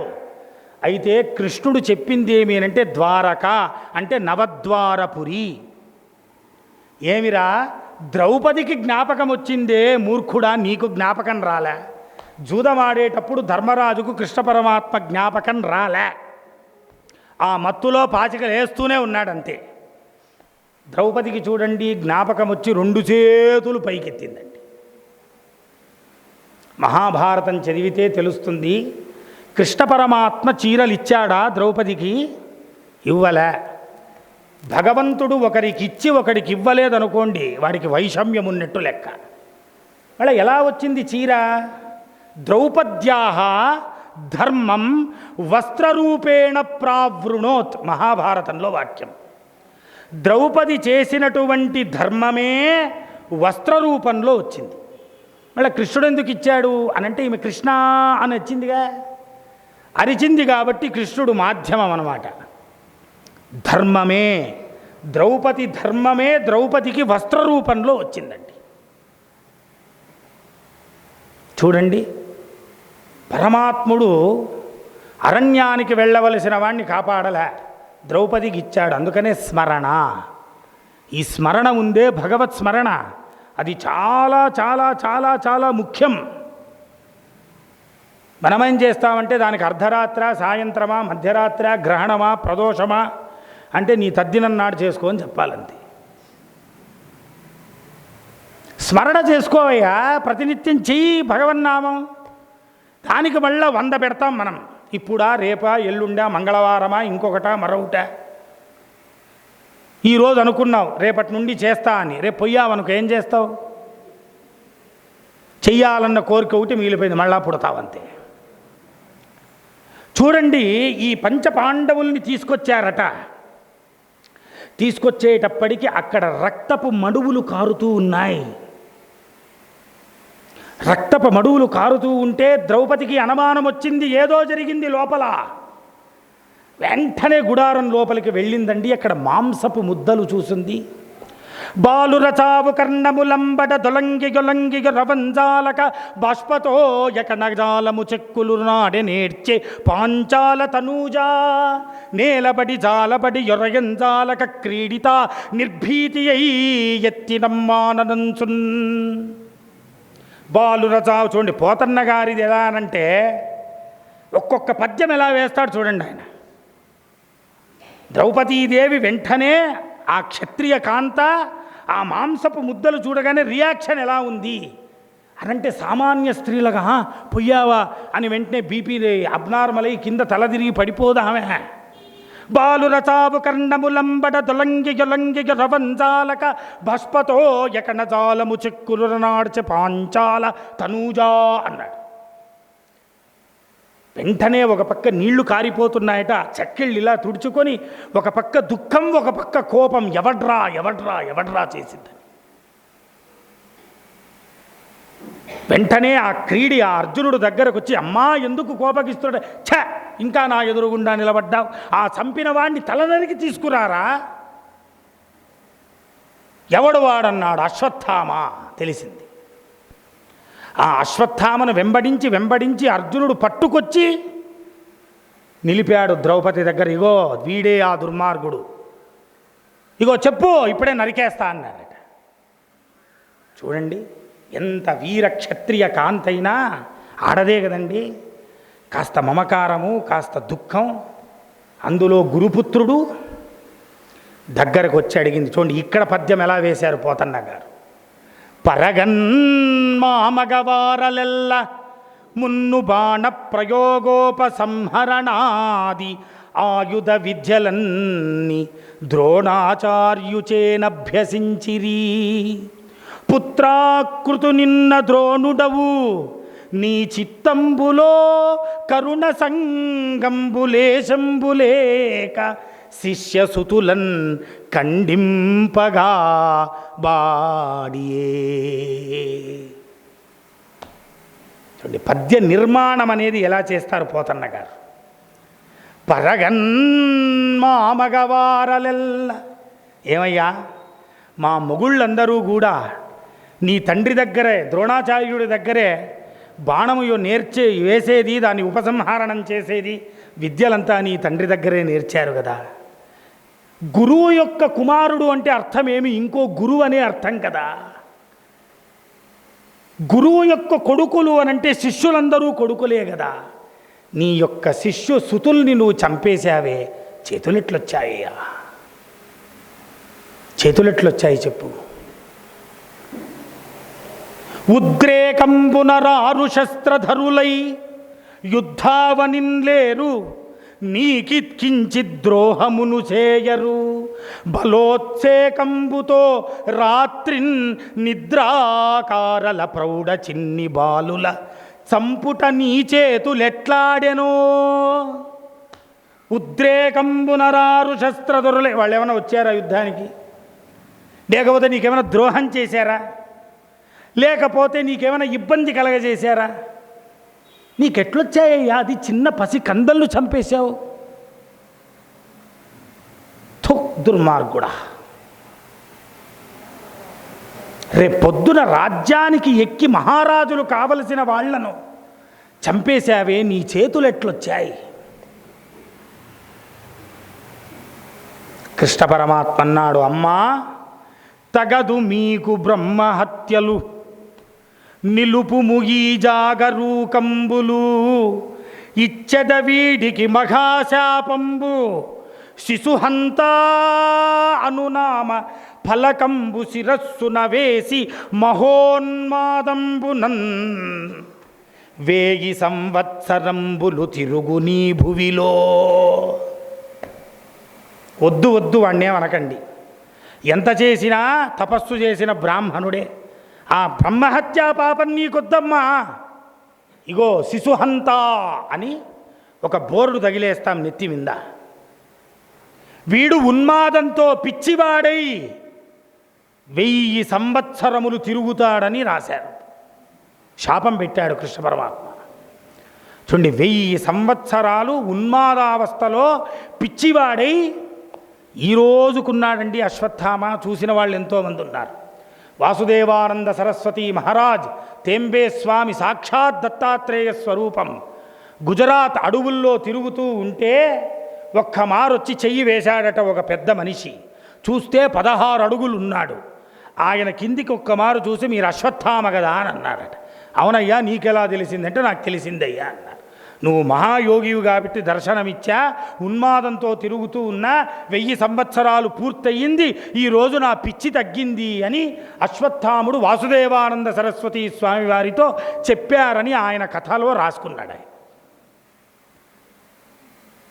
అశ్వత్థామ బలి వ్యాస హనుమాంశ్చ విభీషణ కృపో పరశురామశ్చ సప్తైతే స్థిరజీవిన. పూర్వకాలం పిల్లవాళ్లకు తలంటు వేయాలి, తలస్నానం చెయ్యాలి అని అంటే ఆముదం తీసుకొని అశ్వత్థామ బలిహి వ్యాస అని ఇలా 7 చుక్కలు పెట్టేవారు. ఇప్పుడు చుక్కలు లేదు, బొక్కలు లేవు. ఇప్పుడు నూనె తిక్కేవాడు ఎవరున్నారు, స్నానం చేయించేవాడు ఎవరున్నారు? ఆ షాంపూలు వేసి శరీరాలంతా ఇలా తగలబడ్డాయి. చూడండి, నాకన్నా చాలా పెద్ద పెద్ద వాళ్ళు కూర్చున్నారు, వాళ్ళందరికీ మంచి బాగా కుర్రలు ఉన్నాయి. ఏం చేద్దాం?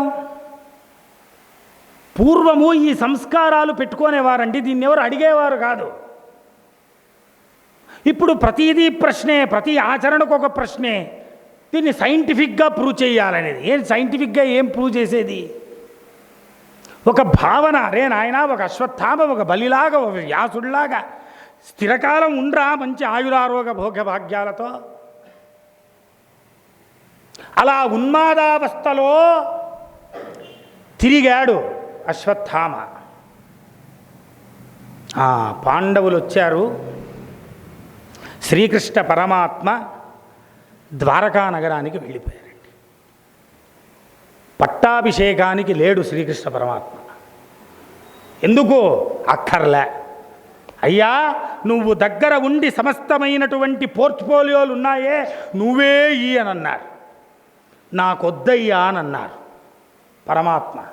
అదే రాజసూయ మహాయాగం జరుగుతూ ఉంటే కోరి అన్నారు, అయ్యా నాకేమన్నా పని ఇవ్వు అని అన్నాడు. స్వామి నువ్వే పరమాత్ముడు, నీకేం పనిస్తావన్నారు. నువ్వు చెప్పకపోయినా నేను ఒక పని పెట్టుకుంటాన్రా అని ఆ రాజసూయ మహాయాగానికి వస్తున్నటువంటి మహాయోగులు, పరమహంసులు, సన్యాసులు, దివ్యపురుషులు ఉన్నారే, వాళ్ళ కాళ్ళ కడిగే డ్యూటీ పెట్టుకున్నాడంటండి శ్రీకృష్ణ పరమాత్మ. నివృత్తిదర్శైరుపగీయమానం క ఉత్తమ శ్లోక గుణానుకీర్తనాత్ వినా అపశుఘ్నాతు. ఆ మహానుభావుల యొక్క దివ్యమైన చరణార విందములు కడిగి ఆ నీళ్లను నెత్తిన జల్లుకోనేవాడట రాజసూయ యాగంలో. అక్కడ వీళ్ళు వద్దన్నా ఉన్నాడు, ఇక్కడ ఉండాలన్నా కూడా వద్దయ్యా అని అన్నాడు. అది పరమాత్మ అంటే. దాని అర్థమేమి? ఎక్కడైనా మనం కూడా ఇలాగే ఉండాలి.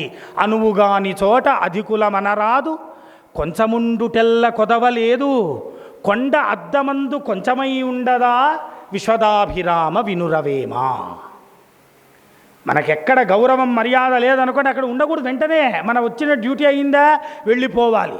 ఎవరో మర్యాద ఇవ్వలేదని, ఎవరో నన్ను మాట్లాడలేదని, ఎవరో నన్ను చీదరించుకున్నారని ఇలాగే యోచన చేసుకుంటూ మనం మనోరోగాలు పెట్టుకోకూడదు. వచ్చామా, మన డ్యూటీ అయిందా, ఇష్టం ఉంటే భోంచేయి, లేకపోతే వెళ్ళిపో, అంతే. ద్వారకా నగరానికి వెళ్ళిపోయాడు పరమాత్మ. ఇక్కడ పట్టాభిషేకం జరిగింది. చూడండి ఎవరున్నారక్కడ? ధృతరాష్ట్రుడున్నాడు, గాంధారి ఉంది, విదురుడు ఉన్నాడు. చూడండి విదురుడు వచ్చాడు ధృతరాష్ట్రుడి దగ్గరికి. అన్నా దొడ్డవాడవు, అన్నా దొడ్డవాడవు, శమింపుము నాదు మాటలన్, వినమన్నా మనదమ్నా, ఇక మనకు ఈ స్థానంబునన్, పోయద మెచటికైనను ఇక ఈ ఆలాపంబులున్మానక, కాసింత దుఃఖము నీకుందీరును వెలతిలేనట్టగన్. అన్నా పెద్దవాడివి, చాలా దొడ్డవాడివి, పెద్దవాడు, నీకు చెప్పేటువంటి అర్హత యోగ్యత నాకు లేదు, కానీ చెప్తూ ఉన్నా. ఎందుకో తెలుసా?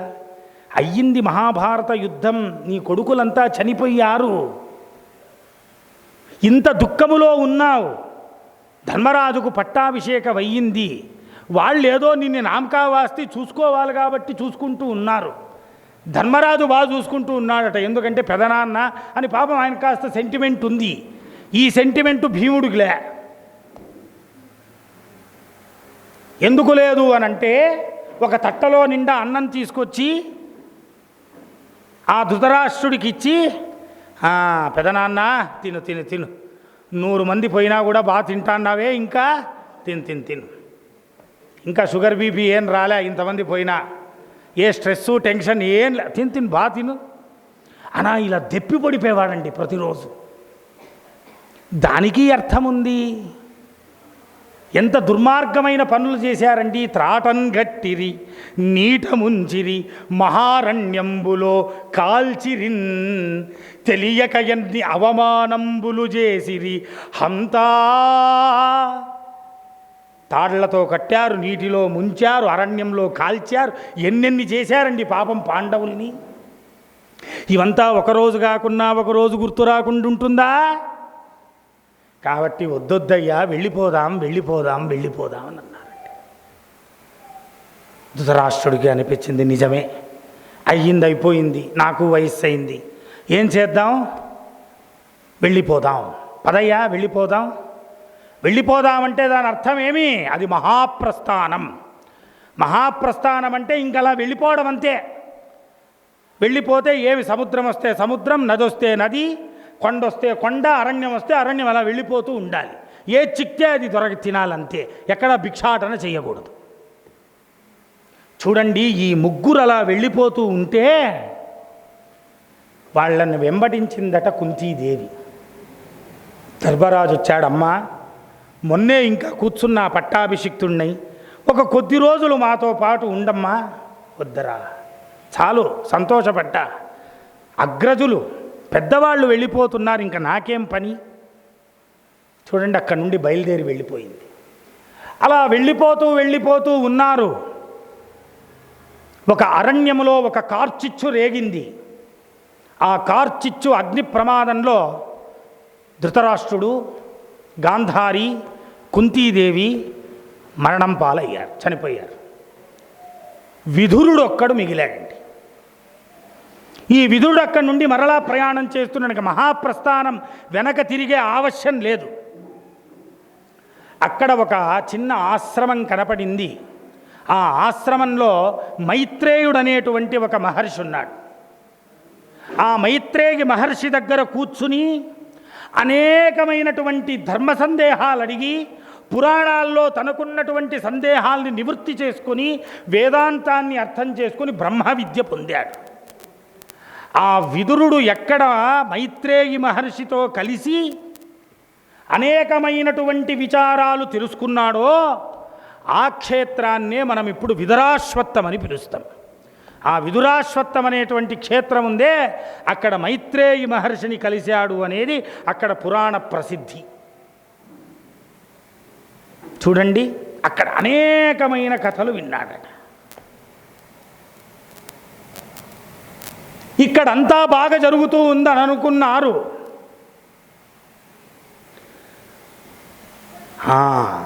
ఉత్తరాదేవి ఉంది, అభిమన్యుని యొక్క భార్య ఉత్తర.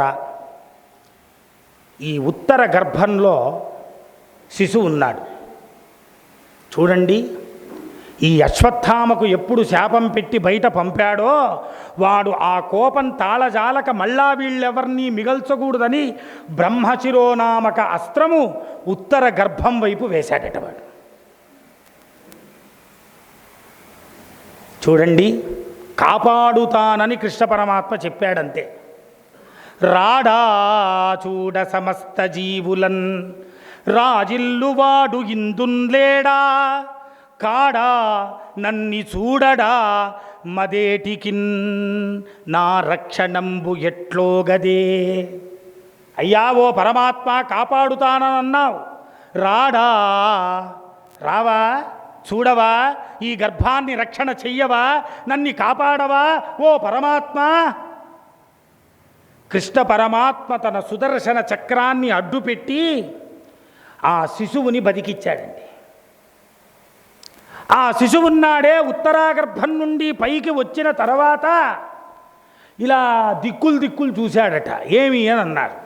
గర్భములో ఒక మహానుభావుణ్ణి శంఖచక్ర గదాపద్మములు పట్టిన వాణ్ణి నేను చూశానే, ఆ చూసినవాడు ఇక్కడ బయట లేడా అని పరీక్షీణేషు కురుషుయో జాతః సయైవ పరీక్షితు. పరీక్షగా చూశాడట భగవంతుడు ఎక్కడా అని. అలా పరీక్షగా చూశాడు కాబట్టి వాడి పేరు పరీక్షిత్. ఈక్షిత చూశాడు, ఇట్లా భగవంతుణ్ణి వెదికాడు కాబట్టి పరీక్షిత్ అని నామకరణం చేశారు. దినాలు బాగా జరుగుతూ ఉన్నాయి. కొద్ది రోజులు గడిచింది. అనిపించింది ఎందుకో ధర్మరాజుకు, ఏమయ్యా, ఎప్పుడన్నా వారానికైనా ఒక లెటర్ రాసేవాడు శ్రీకృష్ణ, ఎందుకో ఉత్తరం రాయడం లేదు, చాలా కాలం అయ్యింది. కాబట్టి ఒక్క మారు వెళ్ళి పరమాత్ముడు ఎలా ఉన్నాడో చూసుకొని రా, నా నమస్కారాలు క్షేమ సమాచారాలు తెలుపు. అర్జునుడు బయలుదేరాడు. ఆ బయలుదేరిపోతే ఆ వెనకటి రోజు శ్రీకృష్ణ పరమాత్మ వచ్చి ఆ దేవకి వసుదేవులు పడుకొని ఉంటే వాళ్ళ పాద సేవ చేశాడట, కాళ్ళు నొక్కాడట. చూడండి, ఎంత పరమాత్ముడైనా ఆ తల్లిదండ్రుల యొక్క సేవకు కట్టుబడ్డాడు. అది మాతాపితృ సమం దైవం నదైవం భువనత్రయం. ముల్లోకాల్లో లేరు వాళ్లకు సమానమైన దైవములు. మొట్టమొదటిగా మీ గౌరవం, మీ నమస్కారం, మీ పూజ్యనీయ భావన ఉందే మీ తల్లిదండ్రులకు చెల్లాలి. దేవుడికి నమస్కరించేదానికి ముందు వేదమే చెప్పింది, మాతృదేవో భవ పితృదేవో భవ. ఆ తల్లిదండ్రుల్ని పూజ చెయ్యమని పరమాత్ముడైనప్పటికిన్ని చెప్పాడండి. ప్రతిరోజు కాళ్ళు నొక్కేవాడట. ఆ రోజు 1 అవర్ ఎక్స్ట్రా నొక్కాడు పరమాత్మ. ఎందుకో తెలుసా? అమ్మా, రేపు నొక్కడానికి నేనుండను, ఇదే నా చివరి సేవ, నేను వచ్చిన డ్యూటీ అయిపోయింది, ఇక వెళ్ళాలిగా అని చెప్పక లోపలే దాన్ని మననం చేసుకుంటూ సేవ చేసి ఎక్కడికి వసుదేవుడు, ఏంట్రా ఈరోజు ఇంతగా కాళ్ళు నొక్కుతూనంటే, నాన్న అలా నొక్కని, ఒక 5 నిమిషాలు ఆ పదార విందాల్ని చూడని, ఎంత కష్టపడ్డావయ్యా నా కోసరం. ఆ కంసుడు వెళ్ళి చెరసాల్లో వేశాడా? అంత ఇబ్బంది పడ్డారా? నా జననం వల్ల ఇవన్నీ కలిగింది నాన్న, నువ్వు ఎంత గొప్పవాడివి అని ఆ తల్లిదండ్రుల సేవ చేసి, వాళ్లకు తాగడానికంతా మంచినీళ్ళంతా పెట్టి పదే పదే వాళ్లకు నమస్కారం చేసి, తన అన్నయ్యనటువంటి బలరాముణ్ణి పిలిచి, అన్నా సమయం విధి సమాప్తమే, చాలునకట చెప్పను నీకు అగ్రజుడని, అర్థమింతే కదా జీవితమునకున్. చూడండి, ఒక క్వశ్చన్ మార్క్ వేశాడు. అర్థమింతే, అర్థమైందా? ఇంకా నేనేం చెప్పను అన్నా, అంతా అయిపోయింది. అర్థమైందా? బలరాముడు, అర్థమైందిరా, అర్థమైంది. ఇంకా చెప్పడానికే ఉంది, చేయడానికే ఉంది, అంతా నియమించి పాలించి పోషించి ప్రేమించిన నువ్వే అంతా చేస్తున్నావుగా, నాదే ఉందిరా. ఆ నాగలి ఎడం భుజం పైన పెట్టుకొని సముద్రంలోకి వెళ్ళిపోయాడు బలరాముడు. అర్జునుడు వచ్చాడు. ఏంటిది మౌసల పర్వం పుట్టింది, ఏం జరుగుతుంది? ఏం జరగలా, నువ్వేం మాట్లాడకు, నోరు మూసుకొని ఉండు. నువ్వు ఒక్క పని చెయ్యి, ద్వారకా నగరం మునిగిపోతూ ఉంది రేపు. 16,000 మంది గోపికలతో ఈ 8 మంది అష్టభార్యలను తీసుకుని నువ్వు వెంటనే ద్వారకా నగరం నుండి వెళ్ళిపో. అది కాదు పరమాత్మ, ఎందుకు, ఏంటి చెప్పు అనంటే, అలా ఏం లేదు, నువ్వు వెళ్ళిపో అంతే, ఇంకా మరో మాట్లాడకు అని అన్నాడండి. బాగా జ్ఞాపకం పెట్టుకోండి, భగవద్ అనుగ్రహం ఉన్నప్పుడు ఎలా ఉంటుందని, భగవద్ అనుగ్రహం లేనప్పుడు ఎలా ఉంటుందని. ఈ 16,000 మంది గోపికల్ని 8 మంది భార్యల్ని తీసుకొని వస్తూ ఉంటే అరణ్యంలో చిన్న ఆది కిరాతులండి మానభంగం చేయడానికి వచ్చారు 16,000 మందిని. వస్తే అర్జునుడు, నేనుండంగా వస్తారా అంటే అర్జున్ని చెట్టు కట్టేసి కొట్టారు. ఏమి, ఎప్పుడు భగవంతుడు వెళ్ళిపోయాడో అప్పుడు అర్జునుడి బలం కూడా వెళ్ళిపోయింది. మన బలము, మన బలహీనత, మన శక్తి, మన ధాతృత్వము ఇవన్నీ కేవలం భగవంతుడే, ఇంకొకటి కాదు. వాడి శక్తి మన నుండి ఒక్క మారు వెళ్ళిపోయిందా, ఇది జడం, దీన్ని ఎవ్వరు గౌరవించారండి. అంత గాంధీవం తీసి వేస్తా అన్నాడు కానీ మంత్రం మర్చిపోయాడు. చిన్న కిరాతకులు కట్టేసి కొట్టారండి. అనుకున్నాడట, ఓహో కృష్ణ పరమాత్మకి ఏదో జరిగిందని. మొత్తానికి అలా కిందపడి మీదపడి ఏదో చేసి వాళ్ళని రిక్వెస్ట్ చేసి ఏదో వాళ్ళను బయట తీసుకొచ్చాడు. రామాయణంలో వాలివధ జ్ఞాపకం పెట్టుకున్నాడు స్వామి. ఆ వాలి పోతూ అడిగాడు, ఏంట్రా నన్ను ఇలా చంపావంటే, సరేరా నువ్వు నన్ను ఇలాగే చంపు. ఎప్పుడయ్యా అన్నాడు. ఇప్పుడు కాదు, ద్వాపర యుగంలో దానికి ఒక టైం వస్తుంది, అడిగావు కాబట్టి నువ్వు మళ్ళా పుడతావు. ఈ వాలి ఒక కిరాతకుడిలాగా పుట్టాడు. శ్రీకృష్ణ పరమాత్మ హాయిగా ఒక చెట్టు కింద కూర్చొని కాలు మీద కాలు వేసుకొని ఆ మురళీ రావం చేసుకుంటూ తనలో తాను రమించినటువంటి మహాదివ్య యోగిలాగా ఆ యోగస్థితిలాగా ఉన్నాడండి. ఈ ఆదకిరాతకుడున్నాడే వేటాడుతూ వచ్చాడు. స్వామివారి యొక్క కాలు చూశాడు. కాలు వాడికి జింకలాగా కనబడింది. కనబడుతుందా ఎక్కడైనా? లేదు. కనపడేటట్టు చేశాడు పరమాత్మ. అంతే, ఒక బాణం అలా వదిలాడు. ఆ బాణం తగిలింది, స్వామి నిమిత్తమాత్రంగా శరీరాన్ని వదిలిపెట్టాడు. ఏమండి, చిన్న బాణానికి పోయే దేహమా? చిన్న బాణానికి పోయే దేహమా పరమాత్మ దేహం? మనమంతా బాడీ అని దాన్ని ఫ్రీజర్లో పెట్టి ఇంకొకటి మరొకటి చేస్తామే. ఆ పరమాత్ముని యొక్క దివ్యమైన లీలా విభూతిపరమైన దేహం 7 రోజులు బండల మధ్యలో, రాళ్ల మధ్యలో, రప్పల మధ్యలో, చెట్ల మధ్యలో ఇరుక్కుపోయిందండి స్వామి దేహం. దేహమా? దేహం కాదు. అహమాత్మా గుడాకేశ. దేహం కాదురా, నేను ఆత్మస్వరూపము. పరమాత్ముడు శరీరాన్ని వదిలిపెట్టాడు.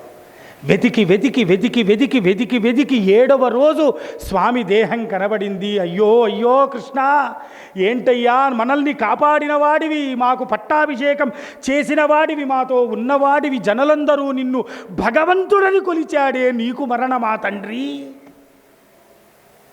ఓ పరమాత్మ, ఎక్కడికి వెళ్ళిపోయావయ్యా? పరంధామ, వాసుదేవ, పురుషోత్తమ అనుచున్ క్రీడిన్.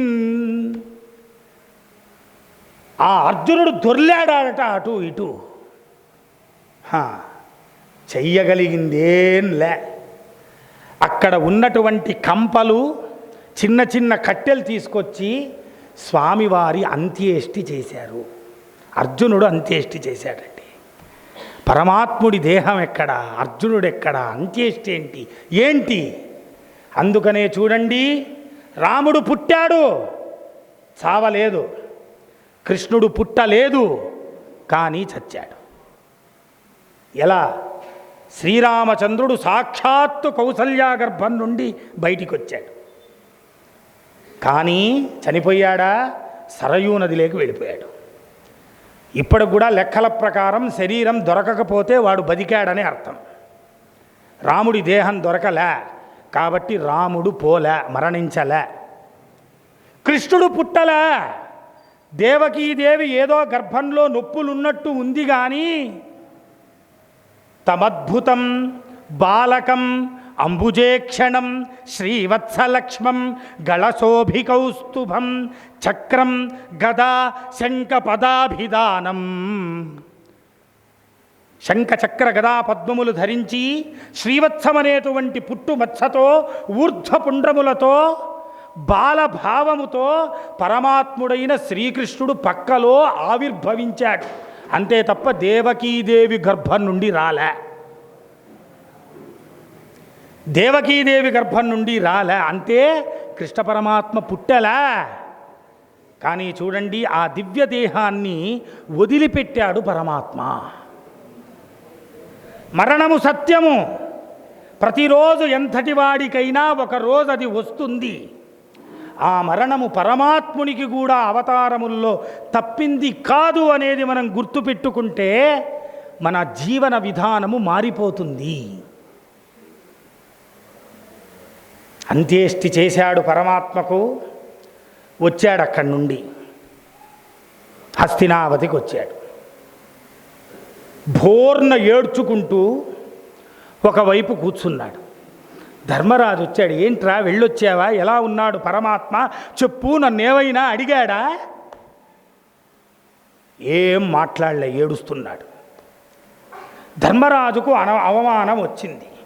నొప్పించితివా, ఒప్పించితివా, సాధువలెవరైనను శిక్షించితివా, గట్టించితివా, తెలియకనేమైనను తప్పులు ఒప్పించితివా, ఏమి చేచితివిన్ అపచారములన్. ఏం అపచారం చేశావయ్యా? ఎవరినైనా కొట్టావా, తిట్టావా? సాధువులకేమైనా అపచారం చేసేవా? లేకపోతే పరస్త్రీలపైన ఏమైనా వ్యామోహం పెట్టుకున్నావా ఏంటి? అన్నా అన్నా ఏమనవలాలి? మనసారథి, మన సచివుడు, మన గురువు, మన దైవము, మన బాంధవుడు, మన సర్వస్వము మనంచనియే.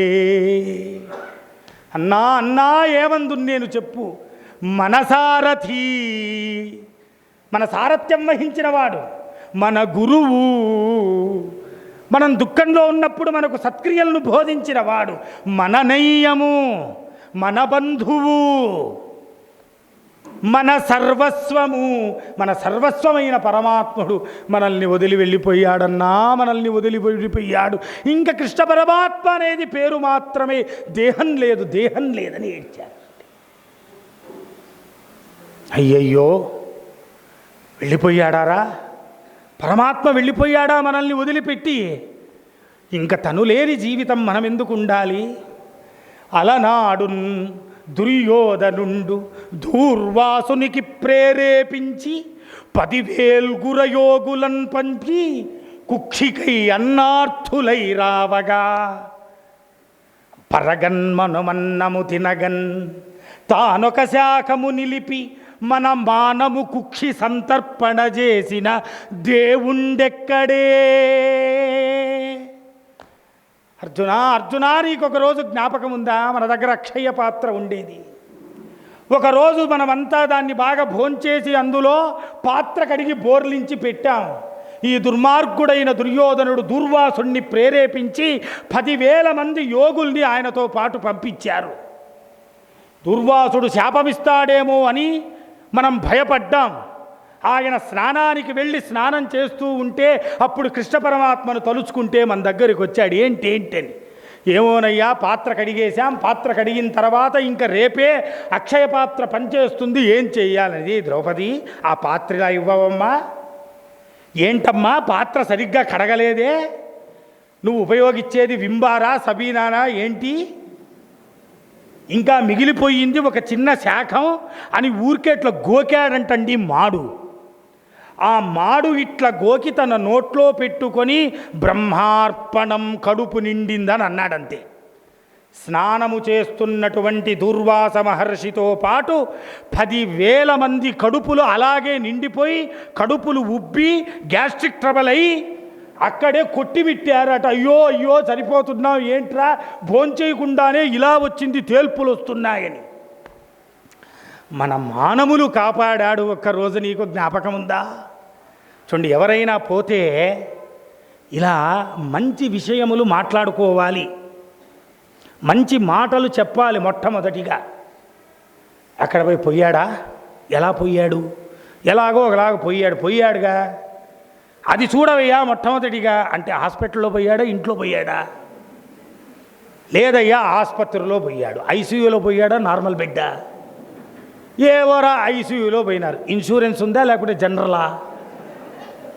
లేదయ్యా ఇన్సూరెన్స్ కూడా ఉంది. రాత్రి పోయాడా పగలా?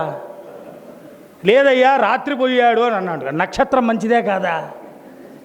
లేదురా నక్షత్రం కూడా మంచిది. అలాగైతే ఓకే. దాన సంస్కారం ఎన్ని గంటలకు? అది కాదండి. ఎవరైనా పోతే అరే నాయనా ఇదంతా కూడా సర్వే సామాన్యం జరుగుతూ ఉంది. ఈరోజు వాడు పోయాడు, రేపు పొద్దున మనం పోతాం. దీని గురించి ఇది కాదు, వాడు ఎంత గొప్పవాడు, వాడు ఎంత మంచివాడు, ఎంత మంచి పనులు చేశాడు, పాపం భగవంతుడు ఇటువంటి చావిచ్చాడే అని 2 మంచి మాటలు చెప్పి వాడికి ఓదార్చి రావాలే తప్ప వాడు కూడా పోయేంత పని చేయకూడదు. సామాన్యంగా చూడండి, మనం వాడు కూడా పోయేంత పని చేస్తాం. అక్కడ కూడా దుర్మార్గమండి. మన స్వార్థం ఎటువంటిది అని అంటే, ఎవరైనా పోయారనుకోండి, ఎందుకురా నువ్వు రాలేదంటే వాడేం ఫోన్ చేయలేదురా. ఇప్పుడు ఎవరు చేయాలి? పోయినవాడు చేయాలా, ఉన్నవాడు చేయాలా ఫోన్? నీకు తెలిసిందిగా, నువ్వు వెళ్ళొచ్చుగా. దరిద్రాయ కృతం దానం శూన్యలింగస్య పూజనం అనాథ ప్రేత సంస్కారం అశ్వమేధ సమం విదుహు. దరిద్రాయ కృతం దానం, ఏమీ లేనివానికి ఒక 5 రూపాయలు ఇవ్వడం. శూన్యలింగస్య పూజనం, పూజలే జరగని చోటు వెళ్ళి పూజ చెయ్యడం దేవుడికి. అనాథ ప్రేత సంస్కారం, ఎవరూ లేకపోతే అక్కడ వెళ్ళి ఆ ప్రేతకు సంస్కారం చేస్తే 100 అశ్వమేధ యాగాలు చేసిన ఫలం వస్తుంది మనకు.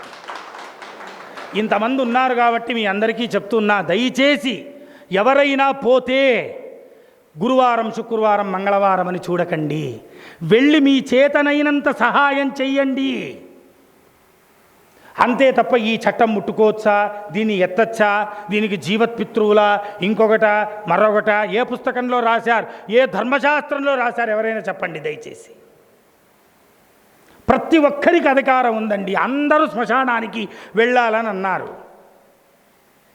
చూడండి, ఆయన పాఠం చెప్తున్నారు అపరం, ఆయనకు తెలుసు. యజుర్వేదంలో ధర్మపత్ని వచ్చి చితిపైన ఆరోపణమైన శవాన్ని చూసి అక్కడ ఓ అని ఏడ్చరా అని చెప్పారు. ఆమె ఏడుపుని ఇంట్లోనే ఆర్పేస్తాం మనం. ఊరుకోమ్మా, మీరంతా శ్మశానానికి రాకూడదు. ఎవరు చెప్పారు? రేపు పొద్దున్న నువ్వు అక్కడికే వెళ్తావుగా, కాస్త శ్మశానానికి అప్పుడప్పుడు వెళ్ళాలి. వెళితే మన అహంకారం, మమకారం, డబ్బు, గర్వం, ఇంకొకటి మరొకటి ఏది చూసి నువ్వు ఇంత విర్రవీగుతూ ఉన్నావో అవంతా ఒకరోజు ఇక్కడ భస్మం అయిపోతుంది అని తెలుసుకుంటే కాస్త మనస్సుకు ప్రశాంతత ఉంటుందన్నమాట. అంతే తప్ప దానికి కూడా శాస్త్రమే. ఇన్ని శాస్త్రాలు చూస్తారండి. ఎవరే కానీ వచ్చి స్వామి మేం పాపపు పని చెయ్యొచ్చా లేదా కాస్త శాస్త్రం చూడండి అని ఎవడు అడగడు. అది మాత్రం విచ్చలవిడిగా చేసేస్తాడనమాట. ఇన్ని పాపాలు చేసేసి నేను ఈరోజు స్వామివారికి ఒక కిరీటం చేయిస్తా, ఆయన పాదాలు బంగారుతో చేయిస్తా.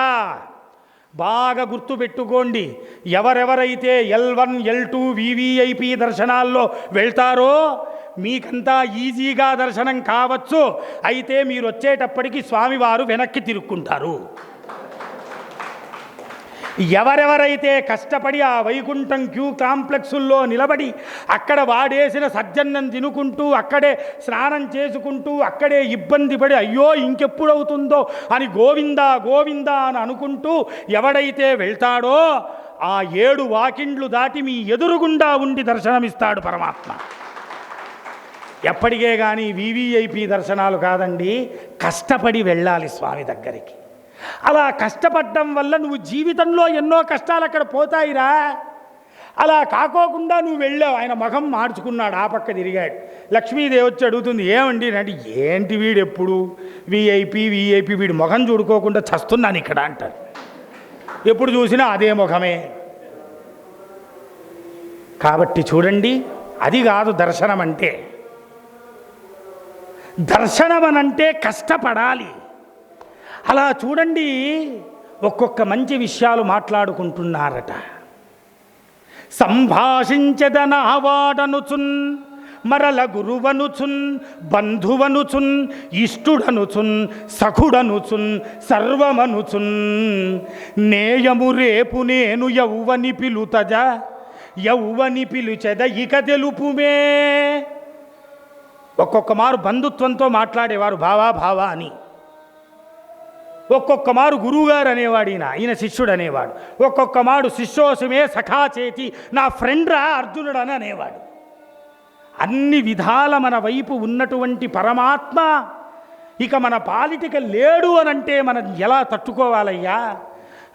ఇంకా మనకు కూడా నూకలు చెల్లాయి. కాబట్టి చూడు, ఆ ఉత్తరా గర్భములో పుట్టినటువంటి పరీక్షిత్ రాజేంద్రుడున్నాడే, ఆయనకు పట్టాభిషేకం చేసి ఇంకా మనం అక్కడి నుండి బయలుదేరుతాం అని చూడండి. పట్టాభిషేకం పరీక్షిత్ రాజేంద్రుడికి చేసి అక్కడి నుండి మహాప్రస్థానానికి బయలుదేరారండి. మహాప్రస్థానానికి వెళ్ళిపోయారు. అక్కడి నుండి పంచపాండవులు ద్రౌపదీ సమేతంగా. పరీక్షిత్ రాజేంద్రుడు చూడండి, చాలా విశేషంగా ధర్మబద్ధంగా రాజ్యాన్ని పరిపాలిస్తూ ఉన్నాడు. కలియుగానికి మొట్టమొదటి మహారాజు పరీక్షిత్తు. కలి ప్రారంభమయ్యింది, మొట్టమొదటి మహారాజు. హిమాలయాల్లో ఒక పెద్ద కూత వినబడిందట ఆయనకు. ఏమిరా ఈ కూత అని వెళ్ళి చూశాడు. కలిపురుషుడున్నాడే ధర్మదేవతను ఎడమకాలతో తన్నాడట. పరీక్షిత్ రాజేంద్రుడు ఆ కలిపురుషుణ్ణి నిర్జించి నేను చూసుకుంటాను అన్నాడు. అలా విశేషంగా ధర్మాన్ని పరిపాలన చేస్తూ ఉన్నాడు. కానీ కలికలే. కలిపురుషుడు ఎలా ఉంటాడో తెలుసా?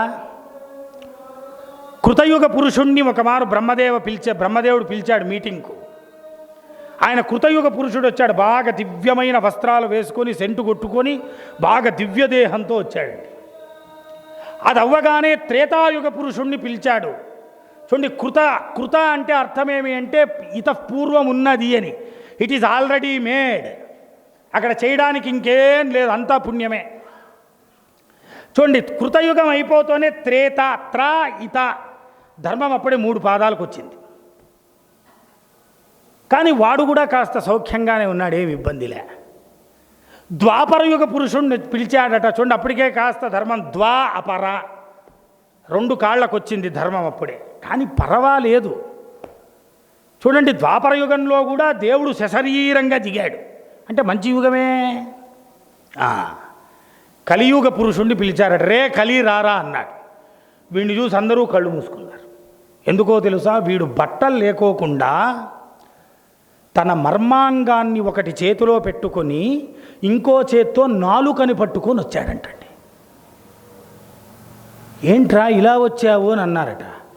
కలియుగంలో అంతా మానవులు ఇలాగే ఉంటారు కాబట్టి ఇలాగే వచ్చాను అని అన్నారు. ఇలాగే అంటే కలియుగంలో మానవుడు నాశనం అయిపోయేది ఒకటి నోటితో, ఇంకొకటి వాడి కామంతో వాడి నోటి దులుసుతో వాడు అయిపోతాడు. ఇదే కలి.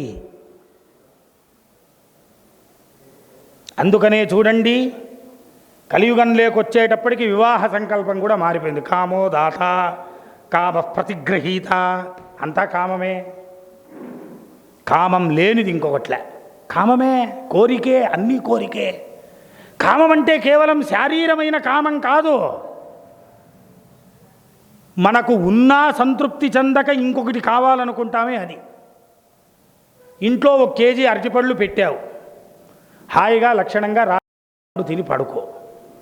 ఆ పండు తినేది కూడా ఎలా తింటాము అంటే ఫస్ట్ ఏది కుళ్ళిపోయిందో చూస్తాం. దాంట్లో ఆ కుళ్ళిపోయిండే పండు తింటాం ఫస్ట్. ఆ కుళ్ళిపోయిండే పండు ఎందుకు తిన్నావు? బాగుండే పండు తినచ్చుగా. అలా తినవండి మనం. ఎవరైనా మంచి బట్టలు ఇచ్చారనుకోండి, వెంటనే కట్టుకో. దాన్ని ఏం చేస్తామంటే బీరువాలో ఎత్తి పెడతాం. మనం మాత్రం చినిగిపోయిండేటో దిక్కుమాలిన బట్టలు వేసుకుంటూ ఉంటాం. అందుకనే చూడండి, మీకు నిజంగా పుణ్యం రావాలి అని అంటే సమస్తమైన వేదాంతము, శాస్త్రము, పురాణము, ఇతిహాసము చదివిన పుణ్యం రావాలంటే మీకు ఒకటి చెప్తా. ఏం తెలుసా? ఎప్పుడైనా ఒకరోజు ఫ్రీ చేసుకొని మీ ఇంట్లో ఉండేటువంటి అటువులంతా క్లీన్ చేసి దాంట్లో ఉండే సామగ్రులంతా దానం చేయండి. మీకు సర్వయజ్ఞ ఫలితం వెంటనే వస్తుందండి. కొత్త కుక్కర్ కొనుక్కుంటాడు, దాన్ని అటువు పైన పెడతాడు, పాతదే వాడుతూ ఉంటాడు, ఆ కొత్తది దింపడు. బీరువాలో 100 చీరలు ఉంటాయి, ఆ కొత్త చీర ఏదో కట్టుకోవచ్చుగా. లేదు, వెతికి మళ్ళీ పాత చీరే కట్టుకుంటాడు. నీకు నిజంగా అక్కర్లేనప్పుడు 10 మందికి ఇవ్వచ్చుగా, దానం చేయొచ్చుగా. ఇంట్లో 3 కొత్త వస్త్రాలు వచ్చాయి అని అంటే 10 పాత వస్త్రాలు బయటికి వెళ్ళిపోవాలి. అవి వేసుకునేటువంటి స్థితిలో ఉన్న కొంతమంది జనాలు ఉంటారండి, వాళ్ళకి ఇవ్వాలి. ఎవరో జగద్గురువు గారు ప్రసాదం ఇచ్చారు, యాపిల్ పండుని ఇంట్లో తెచ్చి పెట్టుకున్నాడు. పాపం, అయ్యో జగద్గురు ఆయన చేత్తో ఇచ్చారు, పాపం నేను ఎలా తినడం అని అనుకున్నాడు. సరే రేపు తింటాడేమో అని అనుకున్నాడు. జగద్గురువు గారు ఇచ్చారు చేతిలో యాపిల్ పండు, ఎలా ఆయన చేత్తో అని అనుకున్నాడు. ఏం యాపిల్ పండు అయితే ఏమవుతుంది, చెడిపోదా అది? ఒక 7 రోజులైంది, చెడిపోయింది, దుర్వాసన వచ్చింది. వాళ్ళమ్మ తీసుకెళ్ళి డస్ట్బిన్లో పారేసి. అదే నీ చేతికి ఇచ్చినప్పుడు జగద్గురువు అలా తినయిచ్చుగా. అలా తినవండి మనం. అందుకనే యత్ ప్రాప్నోసి తదనుభూయతే తథా. ఏది నీకు లభించిందో వెంటనే దాన్ని అనుభవించు. ఇంట్లో అన్నం వండి పిలిచారనుకో, వెంటనే పోయి తినేయి. ఎలా అంటే చల్లబడిన తర్వాత ఎలా ఉంటుందో ఆ వంట, వేళ్ళలో ఉప్పో గిప్పో పప్పో ఏదో లాగిచ్చేయచ్చు. చూడండి, కామం. ఈ కామానికి వశవర్తులైపోతారండి జనాలు. రెండోది నోటి దూల. నోరుందే, నోరేసేసుకొని వెళ్ళిపోతున్నారు. అందుకనే కలియుగం అంటే అర్థం ఏమన్నారు? కలవు కల్పిత సర్వే. కలియుగం అంటే ఏమి? కలియుగములో అంతా కల్పితమే. ఒక ఇంట్లో ఒక చిన్న పిల్లి వచ్చింది, పొయ్యింది. పక్కింటి వాడికి చెప్పాడు, రే నాయన మా ఇంట్లో పిల్లి వచ్చిందిరా అన్నాడు. ఆ పక్కింటి వాడు అడిగాడు, ఏమరా ఏమో అంటున్నాడు వాడు అన్నాడు. రే వాళ్ళ ఇంట్లో పిల్లి వచ్చిందంట, పాత్రలన్నీ దొబ్బింది అని అన్నాడు. ఆ పక్కింటి వాడు అడిగాడు, ఏంట్రా వాడితో ఏమో అట, వాళ్ళ ఇంట్లో పిల్లి వచ్చిందంట్రా, పాత్ర అంతా దొబ్బేసి వాడిని గోకి వెళ్ళిందట. ఆ పక్కింటి వాడు అన్నాడు, ఏంట్రా అన్నాడు, వాళ్ళ ఇంటికి పిల్లి వచ్చిందట, వచ్చి పాత్రలు దొబ్బేసి వాడిని గోకి వాళ్ళ పిల్లోడిని కొరికి పోయిందట. ఆ చివరి ఇంట్లో అడిగారు, ఏంట్రా అని, వాళ్ళ ఇంటికి పిల్లి వచ్చిందట, పాత్రలు దొప్పి గోకి బరికి కొరికి వెళ్ళింది అని. ఇంకోటి వచ్చాడు, ఏవరా అన్నాడు, వాళ్ళ ఇంటికి పులి వచ్చిందంట్రా, తెలీదా నీకు అన్న. ఇదే కలియుగం అంటే. అలసులు మందబుద్ధియుతులల్పతరాయువులుగ్రరోగ సంకలితులు మందభాగ్యులు సుకర్మమెవ్వియు సేయజాలరు ఈ కలియుగమందు మానవులు. అలసులు, చాలా ఆలసత్వం ఉంటుందంట మనిషికి. భాగవత ప్రవచన ఎందుకో 2 days నుంచి బాడీ పెయిన్స్ ఉన్నాయి, రేపు వస్తానండి అని అంటాడు. ఆ రేపు నీ జీవితంలో రాకపోతే. అలసులు మందబుద్ధియుతులు, బుద్ధి చాలా మందంగా ఉంటుందట కలియుగంలో. అల్పతరాయువులు, ఆయుర్దాయం చాలా తక్కువ. ఎప్పుడెప్పుడు వెళ్ళిపోతాడో తెలియదు. కోవిడ్ తర్వాత మనమంతా బతికిన్నామనంటే స్వామి మన పైన అనుగ్రహం దయదలిచి పెట్టాడని అర్థం. ఇంకిక్కడి నుండి అయినా మారాలి. ఉగ్రరోగ సంకలితులు, పేరు పెట్టలేనన్ని రోగాలు వస్తాయి, పేరు పెట్టలేనన్ని వైద్యాలు వస్తాయి. ఏ రోగం తక్కువ కాదు, ఏ రోగం ఎక్కువ కాదు, అలా వెళ్ళిపోతూ ఉంటామండి. ఉగ్రరోగ సంకలితులు మందభాగ్యులు, ఇది చాలా ముఖ్యం. ఎంత ఉన్నా తృప్తి ఉండదు. ఎప్పుడు చూసినా ఏంటండి మీరు ఇలాగా, మీరు చూస్తే MBA చదివారు, మీకు 30,000 జీతం, వాడు కేవలం బీకామ్ చదివాడు, వాడికి 50,000 జీతం. వాడికి 50,000తో పాటు క్యాన్సర్ కూడా ఉంది, అది నీకు తెలీదు. నీకుండేదాంతో తృప్తి చెందవు. అందుకనే పెద్దలు ఒక మాట అన్నారు, రే నాయనా, నీలాగా నువ్వు బ్రతకడానికి పెద్ద ఖర్చేం లేదురా, నువ్వు వేరే వాళ్ళలాగా బ్రతకాలి అంటే అప్పుడు ఖర్చు ప్రారంభం అవుతుంది. అది చాలా ముఖ్యం. మందభాగ్యులు, ఎంత ఉన్నా తృప్తి ఉండదు, చాలా ముఖ్యం. సుకర్మమెవ్వియు సేయజాలరు, మంచి పని చెయ్యాలి అనంటే చాలా కష్టం కలియుగంలో. మంచి పని చెయ్యాలంటే పర్మిషన్ తీసుకోవాలి, వాడు ఒప్పుకోవాలి, కూర్చోవాలి, చెయ్యాలి. ఇదే ఏవైనా 3 hours ఫిలిం అనుకోండి, కాస్త ఒక 15 నిమిషాలు లేటుగా వాడు ప్రారంభం చేసినా శుభం కార్డు పడేంత వరకు అక్కడే కూర్చుంటాం. ఎందుకంటే డబ్బులు కట్టాంగా, ఆ డబ్బులతో పాటు 1000 రూపాయలు పాకారం కొనుక్కున్నాంగా, కాబట్టి చూడండి అక్కడ కూర్చొని దాన్ని చూస్తూనే ఉంటాం. అదే భాగవతమో ఇంకొకటో మరొకటో వచ్చింది అనుకోండి, అప్పుడే 8:30, ఏంటి ఇంకా ఎంతసేపో ఏమో, ఈయన చూస్తే 7 గంటలకు ప్రారంభం చేశాడు, లోపల ఏదో మెదులుతూ ఉంటుంది, ప్రసాదం చల్లగైపోతుందో ఏమో. సుకర్మమెవ్వియు సేయజాలరు, కలియుగంలోనండి ఎవరినైనా చాకు తీసుకొని పొడిచేది చాలా సులభం, పొడిచిన వాడిని ఆసుపత్రికి తీసుకెళ్ళడం చాలా కష్టం. వాడిని 100 ఇది చేస్తాం, ఏం ముట్టచ్చో లేదో, ఇదేయచ్చో లేదో, వాడేదో ప్రాణం పోతూ ఉన్నా కూడా ఎలా జరిగింది ఏంటి అని దాన్ని కూడా ఒక సెల్ఫీ తీస్తాం ఇలాగా. ఈ సెల్ఫీ ఎంత దుర్మార్గం అనంటే ఈ మధ్యలో పిండ ప్రదానాలు కూడా సెల్ఫీ తీసేసి పెడుతున్నారు. పిండ ప్రదానాలు, శవాలు మోసింది, దాన్ని కాల్చింది, అంతా అన్నీ సెల్ఫీలే. చూడండి, సుకర్మమెవ్వియు సేయజాలరు కలియుగమందు మానవులు. ఈ కలియుగాన మానవులు ఇలా ఉంటారయ్యా. కాబట్టి వాళ్ళకేమి వరగోవింద కథా సుధా రసమహా వర్షోరుధార పరంపరలంగాక బుధేంద చంద్ర ఇతరోపాయానురక్తిం ప్రవిస్తర దుర్ధాంత దురంత దుస్సహజను సంభావితానేక జరద్ దావానలంబారునే. ఒక పెద్ద అరణ్యం ఉంది. ఒక పెద్ద అరణ్యాన్ని ఒక చిన్న కారు చిచ్చు, ఒక నిప్పు రవ అంత అరణ్యాన్ని ఏకంగా కాల్చేసినట్టు ఎవడైతే ఈ కలియుగంలో గోవింద కథా సుధా రసాన్ని పానం చేసి ఆనందిస్తాడో తద్వారా వాడి పాపములంతా వెంటనే వెళ్ళిపోతాయి. కలియుగంలో పాపం చేసేది చాలా సులభం, అలాగే ఆ పాపాన్ని పోగొట్టుకోవడం కూడా చాలా సులభం. అందుకనే ఆ భగవంతుని నామముందే ప్రయత్నపూర్వకంగా పలికితే సరిపోతుందని అన్నాడు. చూడండి, ఇంతటి పరీక్షిత్ రాజేంద్రుడు సమయం ఆసన్నమయ్యింది. సమయం ఆసన్నమైందంటే ప్రవచనానికి కాదు, ప్రవచనానికి కూడా ఆసన్నమైందని తెలుసు. ఒకానొక సందర్భంలో ఏం చేశాడనంటే అడవికి వెళ్ళాడు, వేటాడుతూ ఉన్నాడు, దాహం వేసింది, తిరుగుతూ ఉన్నాడండి. అలా తిరుగుతూ ఉంటే అక్కడ ఒక చిన్న హర్మ్యం ఉంది. అచటనొక యోగి హర్మ్యము శమీకుండు దివ్య సంపన్నుడున్ ఆతను తపస్సులో నుండగా ఏ తెంచె చక్రవర్తి నచటికిన్ దాహార్తి అయి దాహంతో అక్కడికి వచ్చాడట. ఏంటండి, ఇంత బుద్ధి ఉన్నవాడే, కృష్ణానుగ్రహం ఉన్నవాడే ఆయన తపస్సు చేసుకుంటూ ఉన్నాడు, నాకేమి అని వద్దా? లేకపోతే అక్కడ గుడిసె ఉంది, లోపలికి వెళ్ళి ఒక గ్లాసు నీళ్లు తాగిపోతే ఆయన ఏమైనా వద్దంటాడా? చూడండి, అప్పుడే అహంకారం ప్రవేశించింది. నేను చక్రవర్తిని, మహారాజును, మా వంశం ఇంత గొప్పది, నేను వస్తే అలాగే కూర్చున్నావు, హే లేయ్, ఏం ఊరికే ఉత్తుత్త జపాలు చేస్తున్నావు, ధ్యానం చేస్తున్నావు, పైకి లేయ్. ఆయన లేవలేదు, తపస్సులో ఉన్నాడు, ఆయన ఏమి మాట్లాడలేదు. వెంటనేనండి అక్కడ ఒక మృత సర్పం ఉంటే కోపానికి ఆ సర్పాన్ని తీసి తన మెడపైన వేసి కొట్టి వెళ్ళిపోయాడు. చూడండి, అక్కడి నుండి నీళ్లు తెస్తూ ఉన్నాడు తన కుమారుడు అయినటువంటి శృంగి.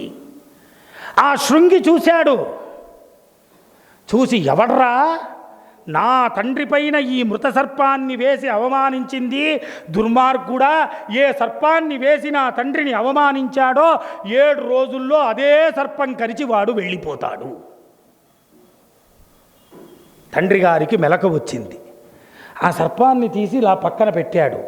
కొడుకు చాలా కోపోద్రిక్తంగా ఉన్నాడు. ఏంట్రా, ఏం జరిగిందని అన్నాడు. ఏంటన్నా, వాడు ఎవడో వచ్చి వేశాడు, ఇలా జరిగింది, నేను శపించాను, వాడు 7 రోజుల్లో పోతాడంతే అని అన్నాడు.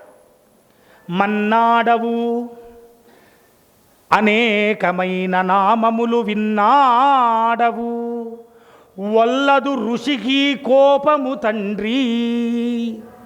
రే నాయన, ఎన్ని విషయాలు చెప్పానురా నీకు, ఎంత పూజలు పునస్కారాలు జపాలు అంతా చేయించానురా, నీకు తెలీదా? ఋషులకు కోపం ఉండకూడదు నాయన. వాడు ఎందుకలా చేశాడో మనకు తెలియదే, ఎవడ్రా వాడని ఒక్కమారు దివ్య దృష్టిలో చూశాడు. అయ్యో, పరీక్షిత్ రాజేంద్రుడురా, మహానుభావుడురా, గొప్పవాడురా. పద వెంటనే వెళ్దామని అన్నారు. మహారాజు యొక్క ఆస్థానానికి వచ్చారు. జరిగిన విషయం అంతా చెప్పారు.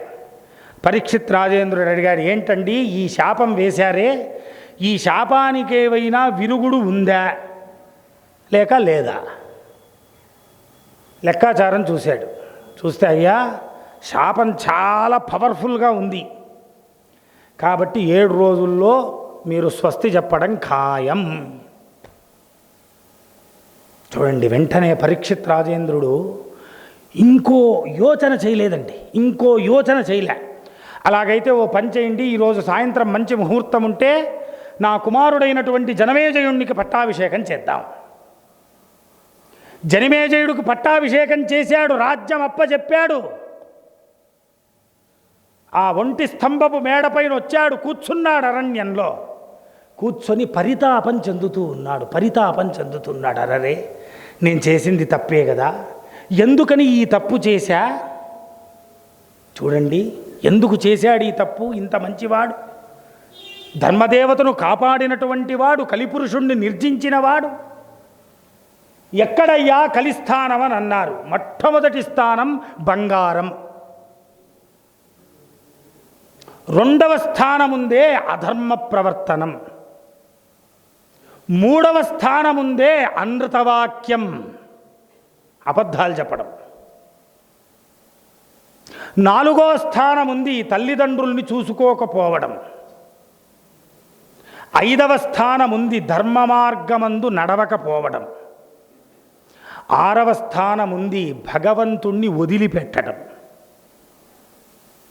7వ స్థానముంది ఇంట్లో దీపారాధన లేకోకుండా తిరగడం,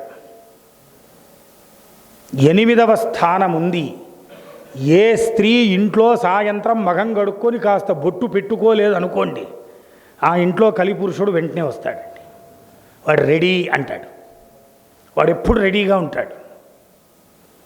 ఇలాగ ఇన్ని స్థానముల్లో ఉన్నాడు. పరీక్షిత్ రాజేంద్రుడికి గుర్తుకొచ్చింది, నిజమే కదా, నేను మహారాజుని, నేను ఇన్నేసి కిరీటాలు ఆభరణాలన్నీ పెట్టుకున్నప్పుడు కలిపురుషుడు ప్రవేశించడం పెద్ద గొప్పేం కాదు.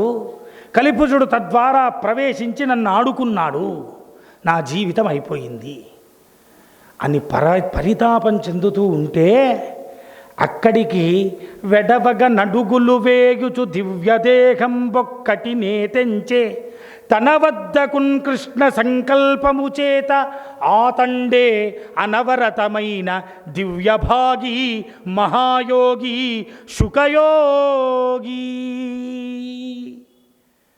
ఒక్క గోదోహన కాలము ఒక్క పక్క నిలవలేనటువంటి మహనీయుడు కృష్ణ సంకల్పం చేత అక్కడికి నడుచుకుంటూ వచ్చి కూర్చున్నాడు. ఓ పరీక్షిత్ రాజేంద్ర, 7 రోజుల్లో వెళ్ళిపోతానని భయపడుతూ ఉన్నావా? రే నాయనా, నీకు భాగవత మహాదివ్య కథాశ్రవణం చేయించి ఆ మృత్యుభీతి వెళ్ళిపోతుంది, కానీ మృత్యు వస్తుంది, జాగ్రత్త. ఋషి శాపాన్ని ఎవరూ కూడా మాన్పలేరు. అలా మానుస్తానని ఒక్కడు బయలుదేరాడండి. ఆ ఋషి పేరు కౌశికుడు అని. ఆ కౌశికుడి దగ్గర ఉందే మంచి మందు ఉందట. ఈ పాము కరచని వెంటనే ఈ మందేసి వీడిని బతికిస్తా, మనకేదో కాస్త డబ్బో గిబ్బో వస్తుందని భయపడి వచ్చాడు ఆయన. వస్తే ఈ తక్షకుడు మాయారూపంలో వచ్చి అడ్డగించాడు. ఏమిరా, ఎక్కడ వెళ్తున్నావంటే, పరీక్షిత్ రాజేంద్రుడు ఏదో 7 రోజుల్లో భాగవతం తక్షకుడట వస్తాడట, కరుస్తాడట, బతికిస్తానని అన్నాడు. అలాగైతే నేనే తక్షకుడిని, ఎలా బతికిస్తావో చూడు అని వెంటనే ఒక చెట్టుకు కాటేశాడు. ఆ చెట్టు అలాగే దగ్ధమై పడిపోయింది. ఈ ఋషి మంత్రించి నీళ్లు వేశాడంతే చెట్టు మళ్ళా వచ్చింది. ఓహో, వీడు నిజంగా అంత కెపాసిటీ ఉన్నవాడేరా, అలాగైతే నువ్వు వెళ్ళొద్దు నాయనా, వాడేమిస్తాడో నీకు దానికన్నా ఎక్కువ ఇస్తా, వెళ్ళిపో. చూడండి, ఈ కాలం పురోహితులు ఉన్నట్టు. ఒక పూజ ఒప్పుకుంటారు, ఇంకొకడు ఎవరైనా ఎక్కువ ఇస్తాడంటే అక్కడికి వెళ్ళిపోతారు. ఏమయ్యా ఇక్కడ రాలేదేనంటే జ్వరం వస్తుందండి అంటారు. ఇంకా ఎక్కువ మాట్లాడితే మైలు వచ్చిందండి. ఇంకా మైలు వచ్చిందంటే ఏమంటాం? అంతే, వెళ్ళిపోయాడు అక్కడి నుండి. 7వ రోజు భాగవతం విన్నాడండి. తక్షకుడు వచ్చాడండి, కాటు వేశాడు. ఆ కాటు వేస్తే తాను నిర్భీతి అయి బ్రహ్మానందానుభవంలో ఉంటూ ఆనందమయుడు కావెలరానన్నారే, ఆ ఆనందమయ సోపాన మార్గంలో అలా ఉండిపోతూ ఆ తక్షకుడి కాటు స్వీకరించి తనకు మృత్యువు లేదని ఆ బ్రహ్మమందు అనుసంధానం చెంది ముక్తికి వెళ్ళిపోయాడు. 7 రోజుల్లో మూలాధారము, స్వాధిష్టానము, మణిపూరకము, అనాహతము, విశుద్ధి, ఆజ్ఞ, సహస్రార చక్రములు భేదమై పరీక్షిత్ రాజేంద్రుడు స్వర్గానికి, మోక్షానికి వెళ్ళిపోయాడు. ఇది భాగవత ఆరంభిక అవతరణిక. ఎందుకు చెప్పానంటే నిన్నటి రోజునే చెప్పాను నేను మీకు, 7 రోజుల్లో ఈ భాగవతం అంటే ఏ భాగవతం? ప్రారంభమే మృత్యువు. ఆ మృత్యువు అనేది మనం జ్ఞాపకం పెట్టుకోవాలి జీవితంలో. ఈరోజు ఉన్నాం, దయచేసి ఇంట్లో పడుకునే దానికి ముందు భగవంతుడికి ఒక నమస్కారం చేయండి. స్వామి, ఈరోజు ఇంత మంచి అద్భుతమైన జీవితాన్ని నాకు ప్రసాదించావయ్యా, నా జన్మ నిజంగా ధన్యమైంది. నేను భోంచేశా, నేను మంచి వస్త్రం కట్టుకున్నా, మంచి మాటలు విన్నా, ఈరోజు చాలా ఆనందంగా ఉందయ్యా.